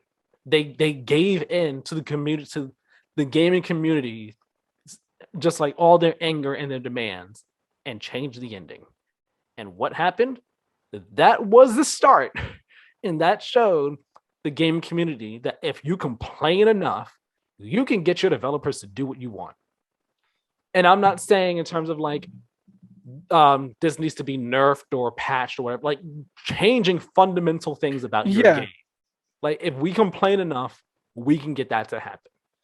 And that was the start of it. And I feel like that just fostered or was like the inception point for the community just being super vocal about demands that they have and having all this backlash, just being like, hate that, cancel this, or don't do that, or what have you, so on and so forth. So it's not a surprise that, we're here today where I feel like, I mean, the gaming community, the gaming space is very different now. You have many different forums. Social media is in a whole different place than it was 9 years ago. Yeah. Developers and publishers, they're more open to communicating with the gaming, with like their different fans and their communities and all like that. Mm-hmm. You have influencers now who kind of also act as like figureheads in a sense, or they're like the voice of the people in a sense for different communities and games and stuff like that. So it's harder to say if the gaming community has too much say over developers and publishers now than they did back then with the Mass Effect thing. I don't know if I'd say that they have too much say. I would maybe say that nowadays their voices are heard way more. Yeah. Their voices are heard way more, and their thoughts are taken into way more consideration than they were back in the day. I think the Mass Effect thing was a point where it was like, we're getting all this hate and we need to stop it. So we'll just do this for them. We'll just fold and do this, as opposed to now, where now it's like it's when the gaming community, or I guess when communities are really vocal about things in games, it tends to be more so like live service games. We didn't have live service games back then. Yeah. So when you have people being vocal, like this should be changed, that should be changed, it should be altered, so on and so forth. It's more like, again, nerfs, updates, new features to be added to a game over time. It's very, very different than how things were back then. Yeah. So I don't know if I say that they have say over developers or publishers. I would say that I guess you could say they do, in terms of what gets added to games in the future. Because again, really live service games is where we see this happening. But also, like I said, I think it's just that their voices are heard way more now and taken into consideration for future things. Yeah, and this question, like, it might like sound like it was meant to, don't necessarily like target people, but it wasn't framed in a negative light. It was more just like, I think that it's not fair on the developers who, like I say, have probably put years, or at least a year and a half of work into this game, that all of a sudden, just because X amount of people don't like it, they now have to go and rework so many things about the game, right? That's the part that I think is unfair. I don't think that the gaming community has too much say over developers. I think that in certain things they shouldn't have a say. Yes, 100%. Yeah. So like, similar to what you said, like if an overwhelming majority of the Overwatch community says like, oh, D.Va's rockets are too powerful, they need to be, like, the damage of them needs to be nerfed. That's fine, right? Because that's a balanced thing that affects the overall impact of the game, right? So that I would say is fine. Or like the sword, or like, sword range feels a little bit too far in Warframe or something. I don't know. But like, I feel like that stuff's fine because that's making the game better. That's improving the game. That's making quality of life updates, rather than, like you say, changing fundamental things about your game that will take months and months to develop. Which is what has happened with Ghost Recon Frontline. Now, when I watched the trailer for it originally, like, I didn't hate it. Like, I'll take a new battle royale game, sure. Like, I enjoy battle royale games, but I also understand the argument of like, this isn't what we want. This isn't like, what we think you should be doing with the Ghost Recon franchise, blah blah blah. But that in and of itself is like, that's not what we think you should be doing with your franchise. That is one of the things that I think is like not necessarily something the gaming community should have a say over, as to like, no, you need to develop this kind of game. This is the kind of game that you're known for developing, or is known in this series. Like, I think it stems from Advanced and Infinite Warfare. That the oh dear God, I forgot about those. The Call of Duty community had such a negative reaction to those games that now Call of Duty will not touch that again. It wasn't Advanced Warfare. It was Infinite Warfare. Advanced Warfare, I remember people were fine with it. People were like, oh, this is cool. Infinite Warfare was the one that, I don't know if it's still the case, but what became the most disliked video on YouTube. Yeah. Because people hated the future. And of course, you can't back out at that point. The game's coming out. It is what it is. Yeah. But just like the backlash that game got, like just so much unnecessary hate. I completely forgot about that. Yeah, like you said, they're never going to touch the future with a 10-foot pole now because of that. And I hate that so much. Yeah, exactly. Because the gaming community has always been like called, or like some of the gaming community, I'll say, because this doesn't apply to everyone, but some of them have been like, Call of Duty is the same game every year, do something different. Same game every year, do something different. That's and exactly then what happened. Activision and Sledgehammer and Infinite Ward and all these developers and publishers are like, okay, we'll try something different. So they try something different, and everyone is like, no, we hate it. Go back to the way you did it before. Make the same game every year. And then now they're still complaining it's the same game every year. I'm like, well, of course it is. The one time they tried to do something different, you gave them endless amounts of hate for it.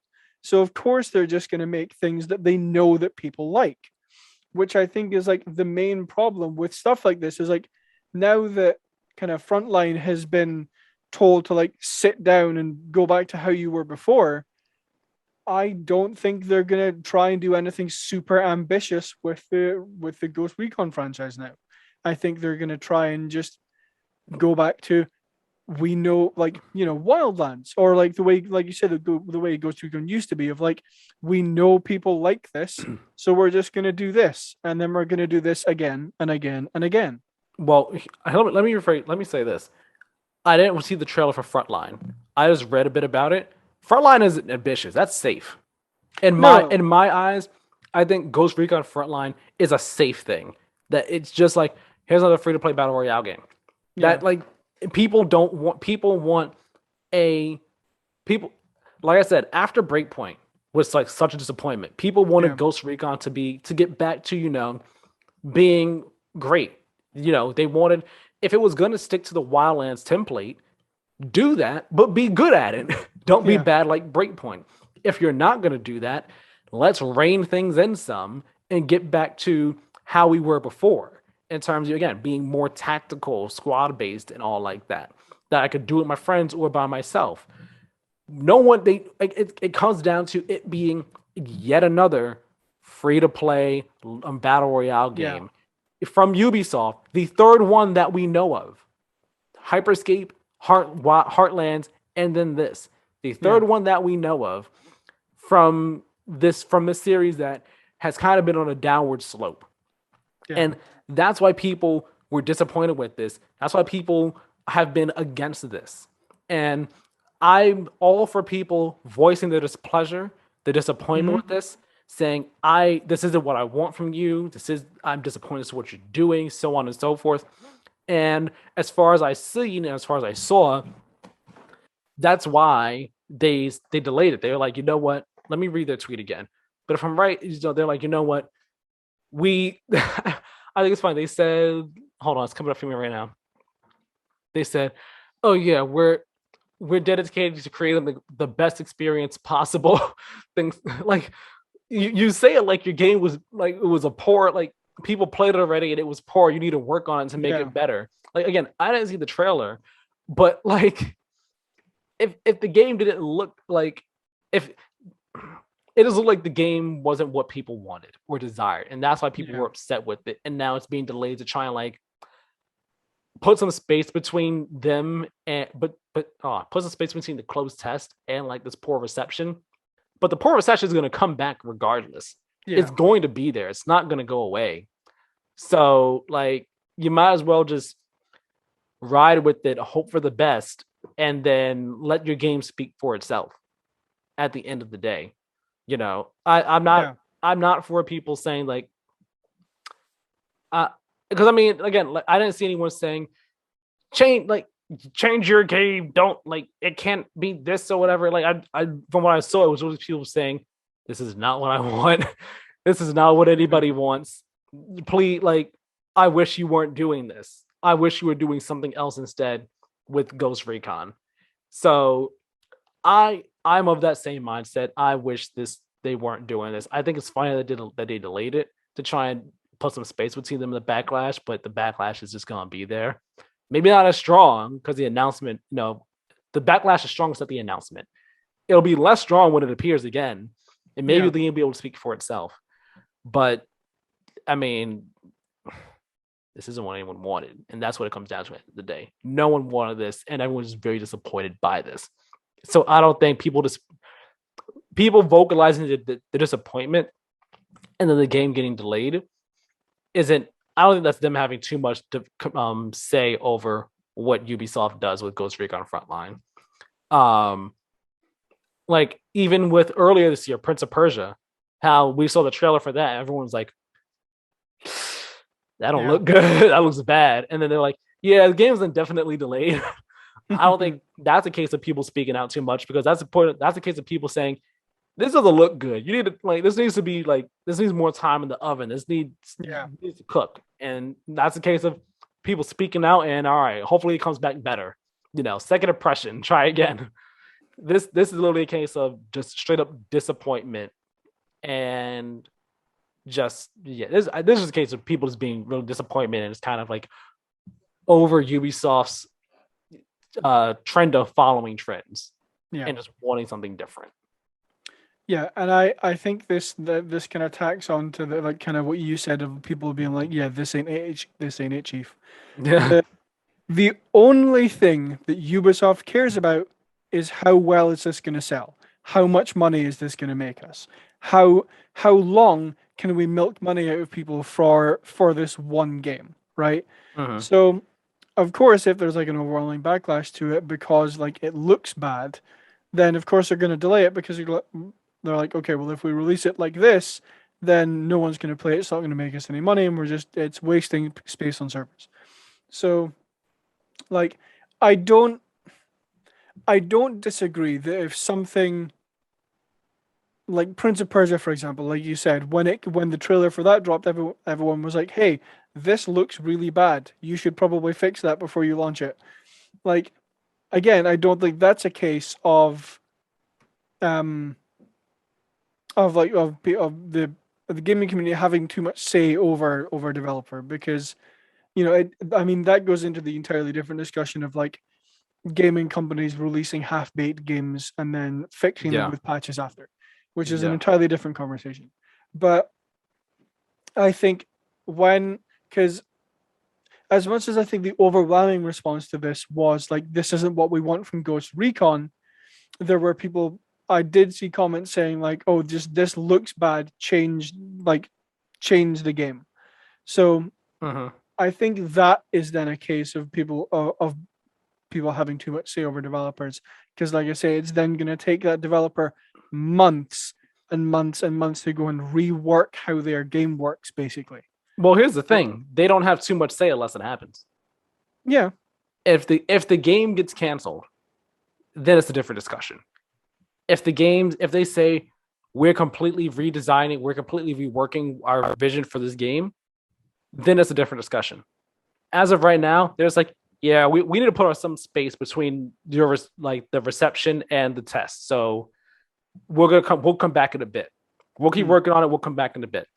If they say like 2 weeks from now, yeah, we're going to cancel Ghost Recon Frontline because we see the community is really passionate. We saw the responses from the passionate community and stuff like that, and we recognize that we kind of read the room wrong on this. So Ghost Recon Frontline is canceled. It's not happening. We're going to do something different with the Ghost Recon franchise. Then it's a case of you all folded, just like with Mass Effect. Y'all folded, and the gaming community won in this case.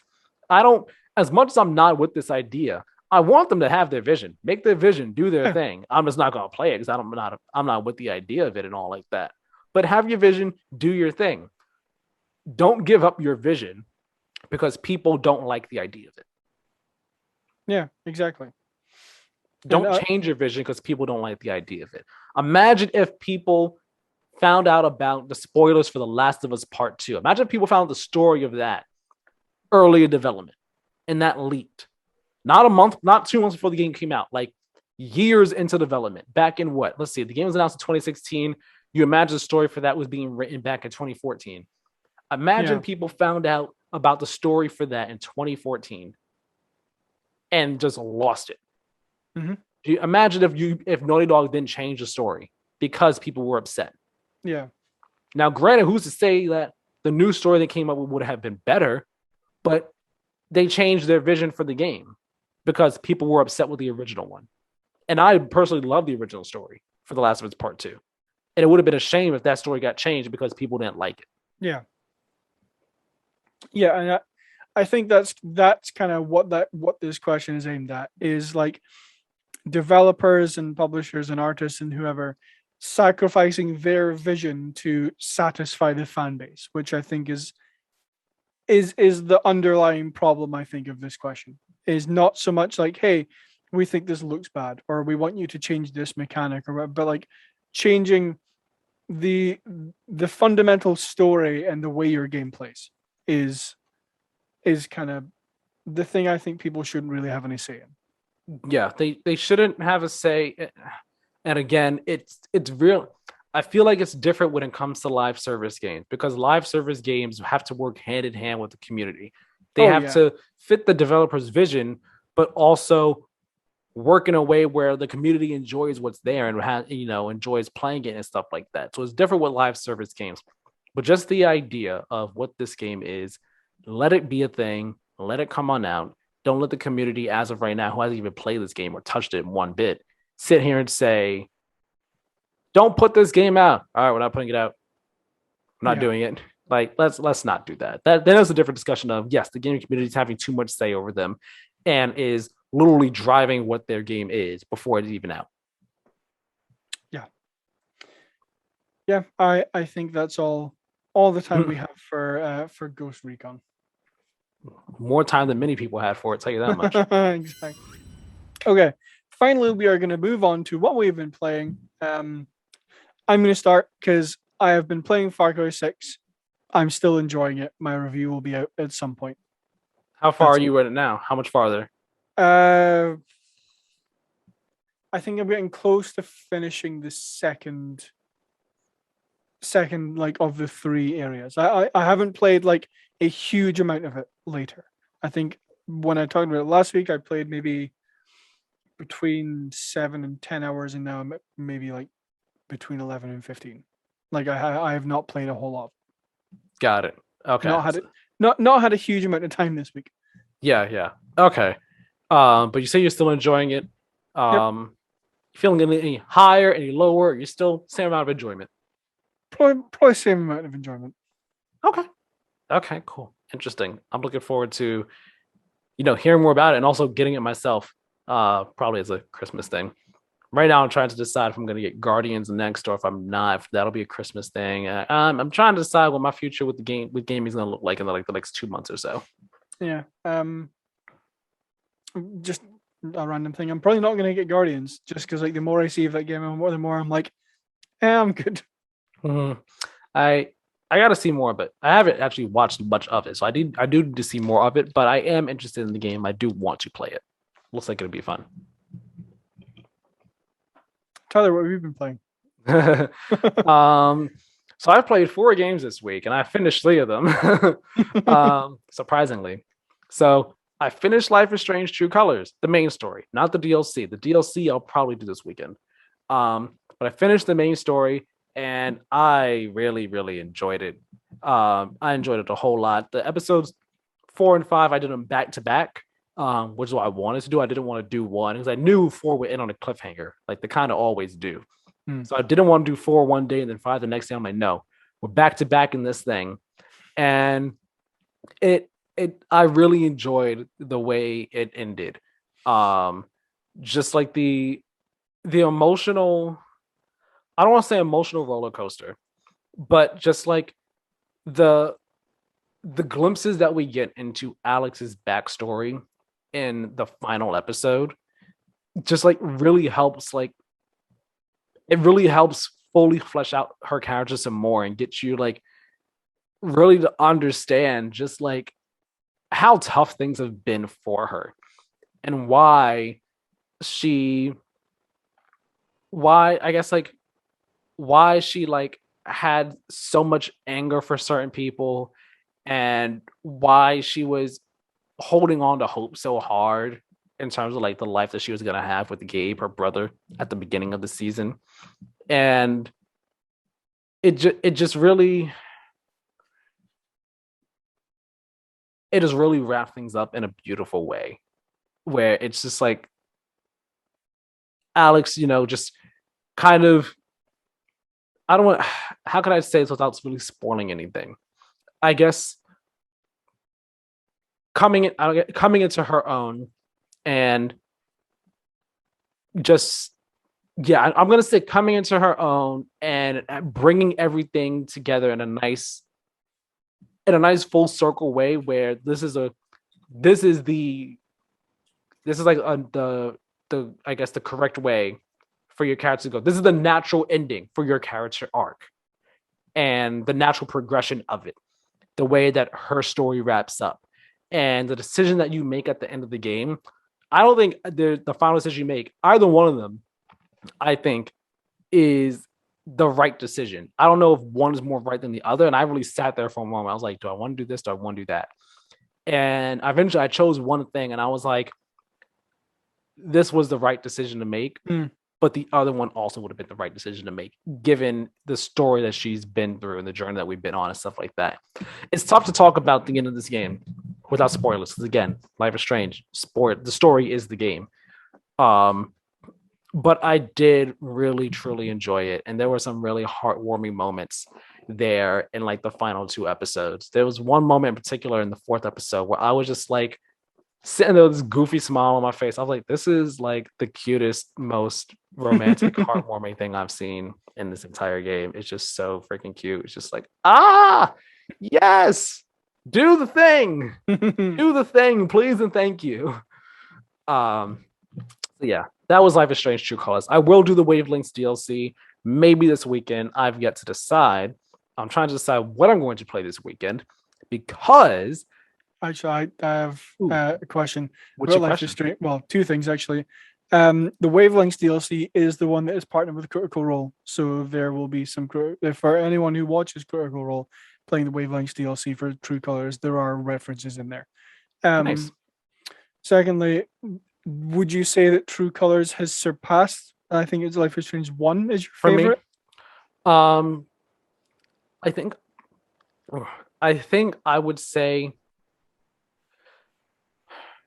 it's tough because I've been thinking about this week, and it's weird because when I played True Colors this week, I think the amount of time between when I last played episode 3 and then did episodes 4 and 5, it kind of cooled me on the game some, because I did episodes 1, 2, and 3 in the same weekend.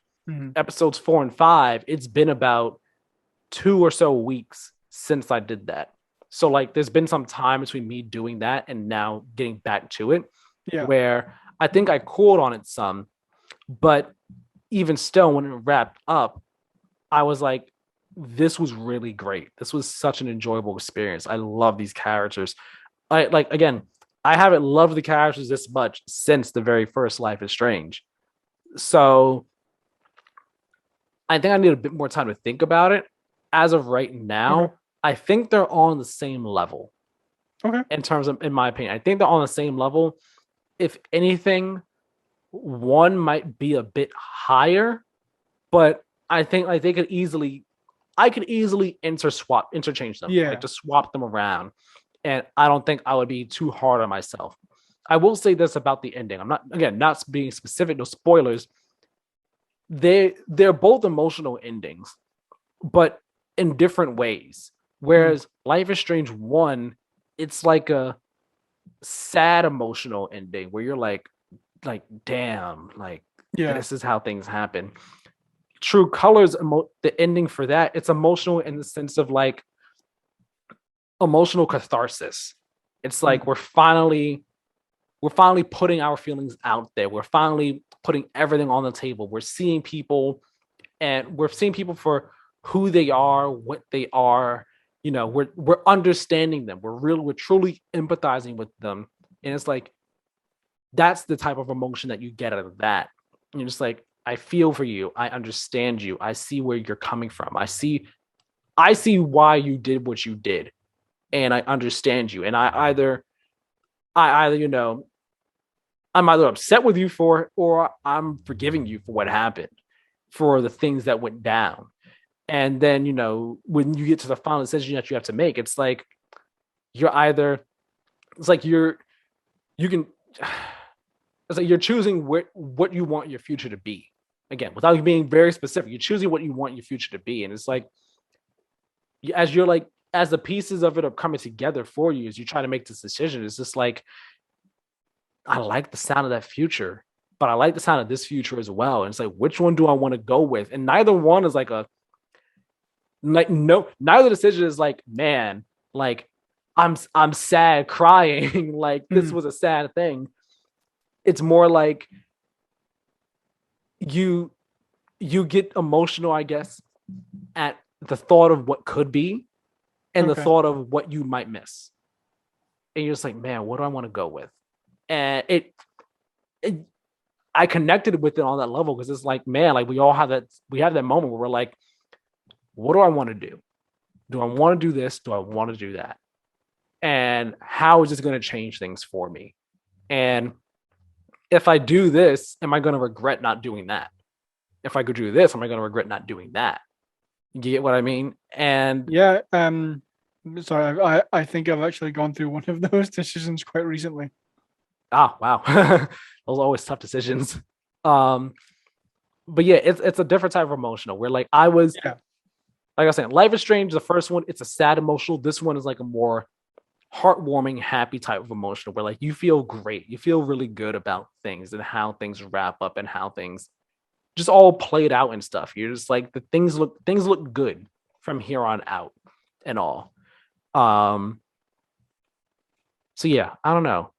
I'm really torn on it. I'm genuinely torn on it.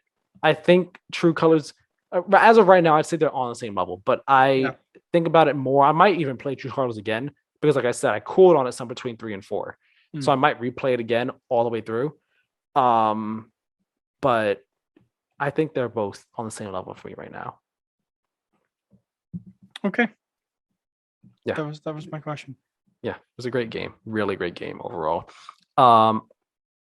Yeah, I don't know what, I was trying to think about like what I would score it. I don't know what I would score it right now. Again, like I said, I actually wasn't even thinking about that when I played the game, to be honest. But yeah, really enjoyable. If you like Life is Strange, you will love True Colors. There's just no ifs, ands, or buts about it. You will. It's definitely one of the better ones in that series for sure. But yeah, like I said, I did play 3 other games this week. Finished 2 of them. Halfway done with 1 of them. I played Halo 3. I played Halo 4, and I'm halfway through Halo 5. Halo 3, I never went through the full campaign before. Most I ever did was the first mission, maybe the first 2. The first mission, it's getting to your to the base. The second mission is protecting the base and leaving the base. The most I ever did was like maybe finish the second mission, maybe part of it. So fully went through that, completely done with Halo 3. That was a good game. I already knew the ending of it because when I was younger, I looked up the ending because I never thought I would even play the game anyway. Looked up the ending. I already knew how it ended. But that was cool. I was very surprised by how short it was. I finished it in a day. I played for as I was telling Keiran before the show, played for 2-3 hours, put it down, went to eat dinner, came back, played another 3 hours, and I was done. I was like, wow, that felt way shorter than Halo 2 and Halo 1. I don't know if yes, 3 did have less missions than both of those games. But I think also Halo 1 and 2, the missions themselves are just longer. I think the way they're structured, they just take longer to get through, as opposed to Halo 3, where the missions were much shorter to get through. I was hitting par time on a lot of those missions. The par time 20 minutes, 50. I was hitting it out some way. So did that. Halo 4, I have played completely all the way through. I played it when it first came out. I was just replaying it just to have it totally fresh in my mind. Yeah. And that one, I think I don't know if I say it was also felt like the same length as 3. Maybe it felt about the length of 3, maybe a bit between the length of 2 and 3. I did hit a bug in it though. It was actually funny. And I looked it up. Apparently, I think it's only happens in the Master Chief Collection version of 4. It's the mission where you're on the Mammoth, the giant tank looking thingy, and you're just basically escorting it around. Yeah. There's a glitch that happens where I think there's like a Pelican, not a Pelican, one of the giant Covenant ship thingies. It's one of those things where I think Corvette? it's there you go. I think that's the name of it. Yeah. Yeah. Like you go in it and you like destroy it or whatever, and then you get back on the Mammoth and it goes. I think the Corvette's supposed to explode. It didn't for me. Whatever. Get back on the Mammoth, it keeps on going. And it makes a turn. And I think with this glitch, if the Corvette doesn't blow up, when you get to that turn, the rest of the level does not load in. Oh. So the Corvette, thing is, the Corvette keeps driving like it's on the path, but the rest of the level is not there. So eventually you get to a point where you have to get off the Mammoth. You have to get off the Mammoth and like go on land and do stuff. You can't though. If you jump off, you die. And the checkpoint is literally at the part where the Mammoth turns and there's no land at all. So I hit this glitch and I was like, okay. So I looked it up and people were saying, yeah, some people were saying that they like try restarting the level, but it happens to them again. So I was like, this is like halfway through the level and I'm not restarting this just to hit this glitch again. And I've already played this game. So I just went on YouTube, found a playthrough and just like skimmed through it to find like just to like cutscenes and dialogue. And funny how that mission was the one where at the end you meet the librarian and she gives you like the whatever powers to make you live and stuff. It was just like, oh yeah, significant stuff happened at the end of this one. Good thing I rewatched. So that happened, but then finished the game and stuff. And yeah, it was weird playing it because I was like, I'm not sure if I like the Prometheans more than the Covenant. But I think back in the day, I was like, they're cool. They're awesome. They're still cool. They definitely add an interesting dynamic to things. I think my least favorite thing about them are definitely the little like lion, like the little cat type ones that just like run up to you. Yeah. It's just like, y'all are just annoying. Y'all just keep coming up and just like shooting me from like up close and stuff. You're very annoying. But I still contend to this day because I was talking about it with my brother who's played all the Halo games. Like my ranking of them all, I'll get to 5 in a second. But with my ranking of the stories, 4 is, if not number 1, it's number 2. And number 1, if not number 2, is Reach. Like 4 and Reach are at the top for me. And then after those, it's Halo 2, and then 3, and then 1. And then 5 at the bottom. Reason being, because I've started playing 5 this week, halfway through that game. And while I do not think the story is terrible, and when I say halfway, just for like context and everything, I'm at the mission where you just get to sing Helios as a lock. Okay. That's the mission. I'm at the start of the mission. I stopped there. So the story, not terrible, but it's also not that great. It's like I'm interested in what's happening and where things are going, but at the same time, I'm just like, we're doing a bit too much here. Where we have, it's like this was the game where I remember when it came out, 343 talking about how they wanted to bring in elements from the extended universe of Halo, like the books and whatever, into the mainline series. So we have this character Roland who Lansky keeps talking to sometimes. It is like, who are you again? He's like, he just pops up as a hologram in the like one cutscene. The first cutscene he appears in, he just pops up as a hologram, and he like no introduction, nothing, just us talking in the conversation. It's just like, who are you? And everyone's just talking to him without like introducing who he is. It's like, who are you though? Like, why do I care about you? Why are people taking your word as gospel? What's going on here? Why is there so much weight to what you're saying and all like this? No explanation. Just, oh yeah, I'm here. Cortana's doing this. What? Huh? Okay, interesting. Stuff's happening there. The whole mystery behind what's happening with Cortana, it's not that it's not interesting. I'm not a fan, or I'm not the biggest fan of how with Halo 4, it's gonna be a bit hypocritical. I'll explain in a second. I'm not a big fan of how with Halo 4 they started putting more emphasis on Cortana and Master Chief's relationship. They tried to make a thing out of something that was never there in the past. Like, yeah, they would have like fun banter in 2 and 3 and stuff like that.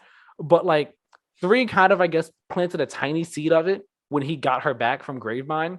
But 4 is like starting to make something bigger out of it that was never there. And again, they started planted some seeds of like the reasoning why in the beginning of 4, like how Halsey would take the children and kidnap them and make them Spartans. They were antisocial and stuff. So you got the AI. Like, you get the reasoning for it. And it works in 4. I liked the way that Cortana's relationship with Chief was built on in 4. Like, I'm all for making her more of a character, giving her more depth and stuff, giving him more depth. I like it. What was done with it in 4 was cool. And she died, or seemingly died. Fine. But now we're making her, at least seemingly, it's like, now she's becoming a god of sorts, in a sense. And Chief is hell-bent on finding her and stuff. And now we're trying to find other people to find her. Other people are trying to stop her as well, but we're not finding out the whys as of yet. I feel like I'm about to get to the why, like the true reason behind everything. It just seems like a lot is being thrown at the wall to see what sticks in terms of expanding the universe. But certain things probably didn't need to be expanded. And it's really interesting playing all these games back to back. It's been interesting seeing the immediate and stark difference in design from 3 to 4 to 5. 4 stuck very close to like 4 was like, we're going to be old school Halo, but in the modern day. Yeah. So like the gameplay and how buttons worked was basically how it was in Halo 3. Right bumper was still your reload, B was your melee. That type of stuff. Mission structure was very similar to how 3 was and not how the older Halo games were and stuff like that. Your cutscenes were similar and everything like that. It was it was like old school Halo, but in the modern day, and it worked so well. 4 to 5, it's like, okay, we are not old school Halo in the modern day anymore.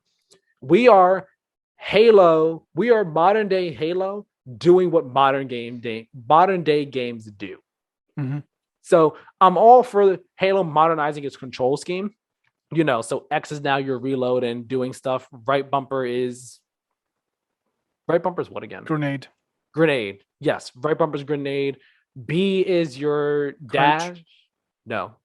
B is not that. B is not crouch. B is your dash in Halo 5. Oh, I forgot Halo 5 had dashes. Yeah, B is your dash. Yeah. Right bumper is still your melee, I think. But B is like your dash in a sense. Because you must have a different control scheme. Yeah, I was going to say. I like the first thing, like, and Halo fans are gonna hate me, but the first thing I do whenever I get a Halo game is I change the I think it's called Recon, maybe I can't remember, but like the Call of Duty one, where like right's your grenade, B's crouch, L left stick in his sprint. That's immediately what I changed my control scheme to. Got it. Well, yeah, like I just keep as the default. It's like they've changed the controls. Fine with them. Cool, they changed the controls. It's also just been tough for me to get used to because I played 2, 3, 4 raw back to back. So I'm like, right bumper's melee. No, right bumper's reload. No, I'm doing a melee. B is my melee. No, that's doing the dash. No, doing the wrong things here. Still getting used to it. But like, just in terms of the game's design. So like how can I explain? Like, I'm surprised there's a mission that literally the mission is we are in town talking to people. And like, we're going to people trying to catch it on the discussions. Something never happened in other Halo games before. I'm fine with y'all modernizing it, but it feels so weird and kind of out of place in a sense. And it's like, the mission is we are talking to them. And I was like, all right, mission 3 done. What? Really? That was mission 3? Oh, okay. I thought there was more to it than that. I don't know. It's just, I guess there's that.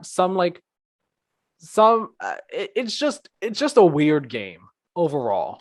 The campaign is very weird. I'm down for the gameplay adjustments though, like being able to run and charge in someone and take them out. That's cool. Yeah, being able to hover in the air and pow pow pow pow pow.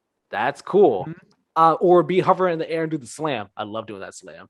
That's really cool. Yeah, it's really satisfying. like I'm all for some of the gameplay adjustments, but it's like story and the way the campaign is structured, it seems very different from 3 and 4. Like it's, I guess you could say maybe it was like the natural evolution of what they wanted to do from 4 on, but it's just so it's stark contrast to what 4 did. Like I think if they kept on doing it with how 4 was, where we're gonna stick to how old school Halo plays, right? Stick to how old school Halo plays in the modern day and the mission structure of it all, and like stick to that, but bring in some new elements or whatever, and some new story things. Maybe it'd be cool, but I feel like they went too far in the other direction. They went too far towards like trying to make things new and stuff. Yeah. Kind of to tag on a couple of things to what you were saying. In terms of your role-in example, that's one of the biggest complaints that I think people have about Halo 5 is that, like, unless you have read the books and you've done all this research into the Halo universe, if you've just played the games, you're not going to understand some of the story. And I think that is some of the, like, well, one of the biggest complaints people have with Halo 5 is like, you need to be well versed in the entire Halo universe instead of just the games in order to understand this. And then I don't think Halo 5 is a bad video game. Just a bad Halo game. It's a bad Halo game. Yeah. Like if you take the name off of it and just say this is futuristic alien shooter X, it's a good game. I enjoy it. Like you say, like some of the design elements or the gameplay elements more of like the hovering in the air and dash into people and stuff. That's really cool. I enjoy doing that a lot. The enemies are all really cool, if some of them are a little bit annoying. Like this story, again, like if you were to take the name off of it and replace Master Chief with someone else, then this story is cool. It's a guy searching for this person that he's known almost all of his like kind of like character life, I guess you could say. Like, yeah, it's really not a bad game. I enjoy it. It's a bad Halo game. Yeah, and like you mentioned the characters remind me, like the characters again, they're not bad, but like some of the characters, I'm just like, you're kind of boring in a flat. Yeah. Like Locke, it's just like maybe we'll learn more about him in the like as the game goes on, but he's kind of just like, I'm mad at Master Chief. Let's go find Master Chief because I'm mad at Master Chief. Like the only character, like Master Chief's team, they have some personality to them, but not as much as Master Chief. And although the only reason I can say like that is because we've known Master Chief for some time, so like we're kind of more invested in him and care more about him and stuff. But like of the characters that are not Master Chief, Buck has like like the most personality, I guess. But again, that's because we care about him because he was an ODST. Yeah. So, and also Nathan Fillion. You can't go wrong. You got Nathan Fillion as a character. Exactly. He just brings the charisma and stuff. But like, it's just, I don't know. It's again not bad, not terrible as of yet, but like I'm not really enjoying it as much as I have the other ones. Just in terms of again, just characters, the events that are happening, just enjoying the story. Be like, oh man, this going down, this is about to go down and stuff. Like I'll say this again. I don't think any. I know I gave my ranking for the Halo games before. I don't think any Halo game has ever had a truly great story that I was truly really invested in and really cared about, aside from Reach and 4. Okay. Until Reach, the Halo games are just like, I feel like the Halo games until Reach are just like, yep, this battle's happening. We got some characters here that are cool, but you don't really get invested in the story until like the end of 2. And then 3 is like kind of building on that. 1 story is just like, I guess you could say generic sci-fi story. And you build on the lore after that with 2. Reach's story though, start to finish, like it's, I guess I'll say it's self-contained in a sense, but like that story truly, genuinely, really great story. Like I actually cared about everything happening in that story. 2 and 3, it's like kind of, I guess you kind of do, kind of don't. But Halo's story is important to Halo, and I guess I'm kind of talking in circles and being weird here. But like Halo's stories are not like fine art, I guess is what I'm saying. Yeah. And they've never been the best thing in the world. Reach's story has always been the best Halo story that we've gotten from any of these games. So for 5 to not have an amazing story, it's not the worst thing in the world. But compared to the others, it's like, yeah, this ain't all that great.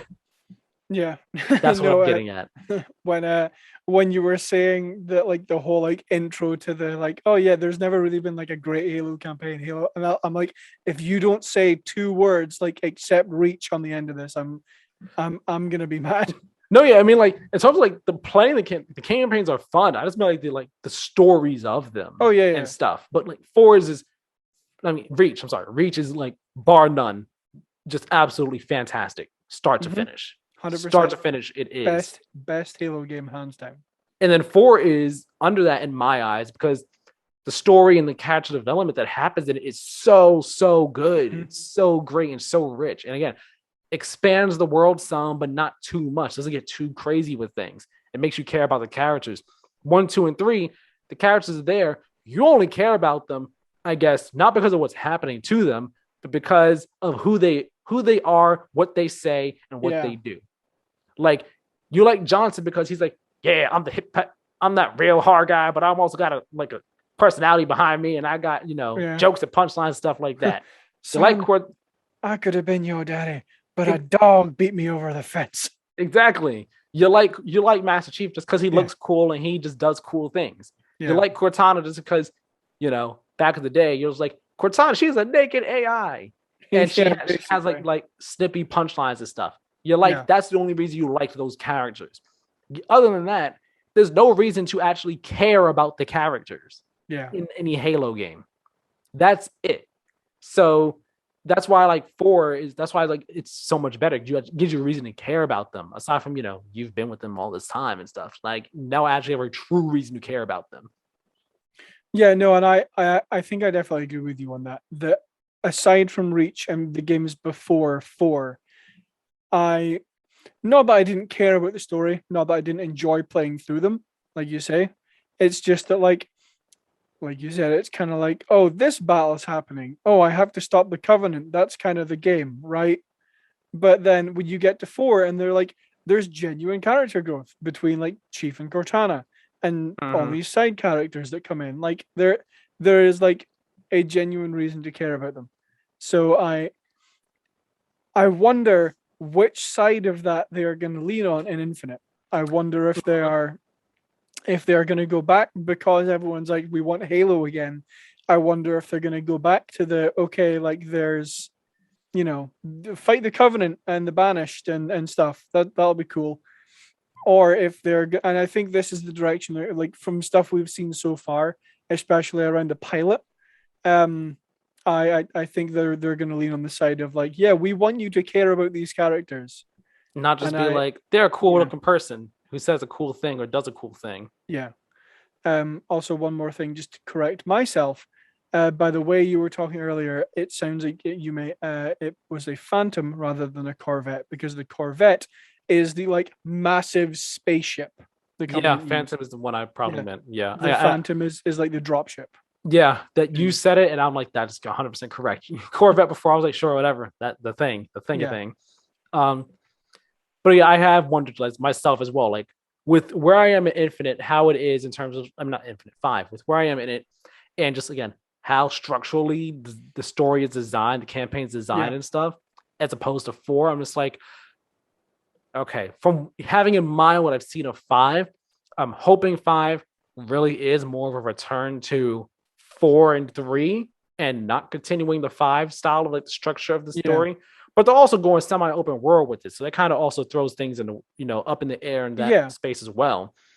And where I am in the story, I'm sitting here wondering, I'm like, what the heck is how the heck is Infinite gonna start? And I know.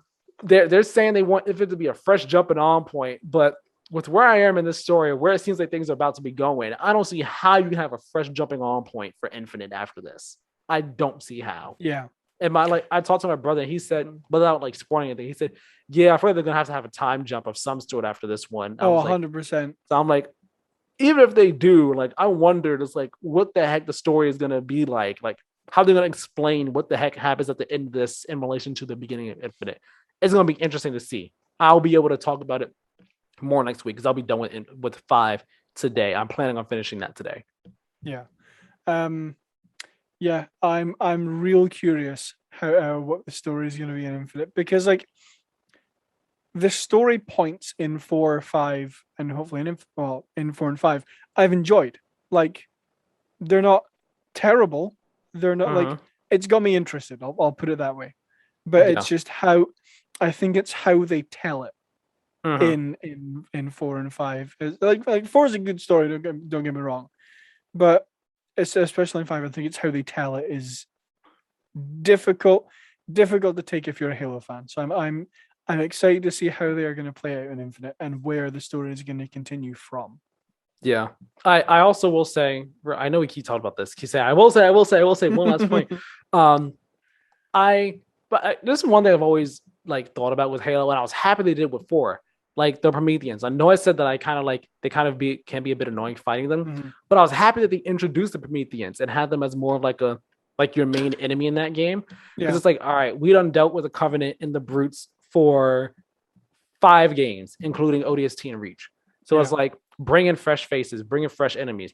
The Covenant were still there in 4 and stuff, but they weren't that big of a presence. Well, I guess they were like a mixed presence between them and the Prometheans and stuff like that.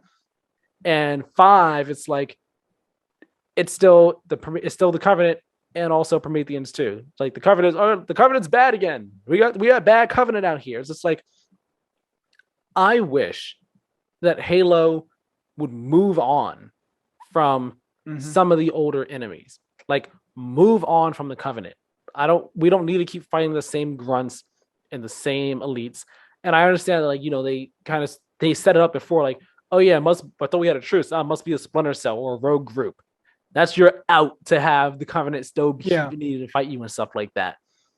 But like, I wish that Halo would be like, all right, you know what? I understand that people have a nostalgic attachment to these enemies, but we also need to do something new and fresh. So I will say I am interested in seeing what they do with the Brutes in Infinite, because it seems like the Covenant's still there and we've seen the Brutes, but we haven't seen like anything else new. It looks like it's really going back to the Halo 3 enemy selection of Brutes and Covenant. And I kind of wish it just wasn't just them. I wish the series would actually like move past like the nostalgia glasses. But I understand if they did that, then people would be mad and just be like, I want the Halo that I know and love. I will say that there is potential for the Flood to be quite prominent. No. Let him die. Let him stay dead. I'm tired of the Flood. The Flood does get used like well. Like when they appear, it's like, oh shoot, they're not there all the time because they know we can't use the Flood all the time. But I don't want the Flood. Please, thank you. They're annoying. Just go. I'm not going to say what I'm going to say because it's a spoiler for Halo Wars 2. But yeah, the Flood may have something to do with an Infinite. I don't know. I mean, we're on a Halo ring. That's not a surprise to me. Yeah, but yes, I think we've talked about Halo for a substantial amount of time. But way more than I thought we would. Yeah, very, very good conversation, I think. I will say that that is the end of episode 29 of the I was about to podcast. say, I hope that you're saying that this is the end. Yes, that will conclude episode 29 of the Play to Win podcast. Thank you all very much for watching. Once again, you can check out our website, playtowingames.wordpress.com, where you will find all of our content. If you want to go and read the written version of both Tyler's Kena review and my Halo Infinite multiplayer preview, you can do so on our website, playtowingames.wordpress.com. You can subscribe to us while you're watching the podcast here on YouTube. We post videos every Monday and Friday. Mondays are podcasts. Fridays are reviews, previews, anything you can think of that isn't main podcast content. You can also follow us on Twitter and Instagram at Play to Win Game, where you will get updates on the show. We post some stuff on there. I post some stuff on the Instagram story sometimes. So go and check it out. Tyler, where can people find you? You can find me over on Twitter at TylerMiller2496. This past week, I have kind of died down a bit on the Sora love. So if you followed me this past week, you kind of got a break from it. This coming week, the day this goes live, Sora comes out and Smash. The hype train starts back up, baby. Sorry, but I'm not sorry. If you follow me, you're going to be seeing a whole lot of Sora stuff because the Sora love is coming back at full force. But I will also say, in addition to reading the reviews and the previews, also go watch the videos because we put work into them videos. Oh, yeah. And they came out pretty well. They came out pretty well. So definitely go watch the video preview that Keiran did for Halo Infinite's multiplayer. Go check out the video that I did for the video review of Kena Bridge of Spirits. Both really good videos, and we appreciate any and all support that we get. Share this stuff with everybody. Please and thank you. Exactly. Yeah, that's a good point. The work goes into these videos, and we very much appreciate when people watch them and comment or like them. That's something we appreciate a lot. You can find me on Twitter and Instagram at badlynet, BADLYNET, all one word, where you will be snowed under with Far Cry 6 screenshots for however long I'm playing that game. I will say that none of them will contain spoilers, just as a heads up. Yes, thank you all very much for listening, and we will see you all in the next video. Talk to you all later.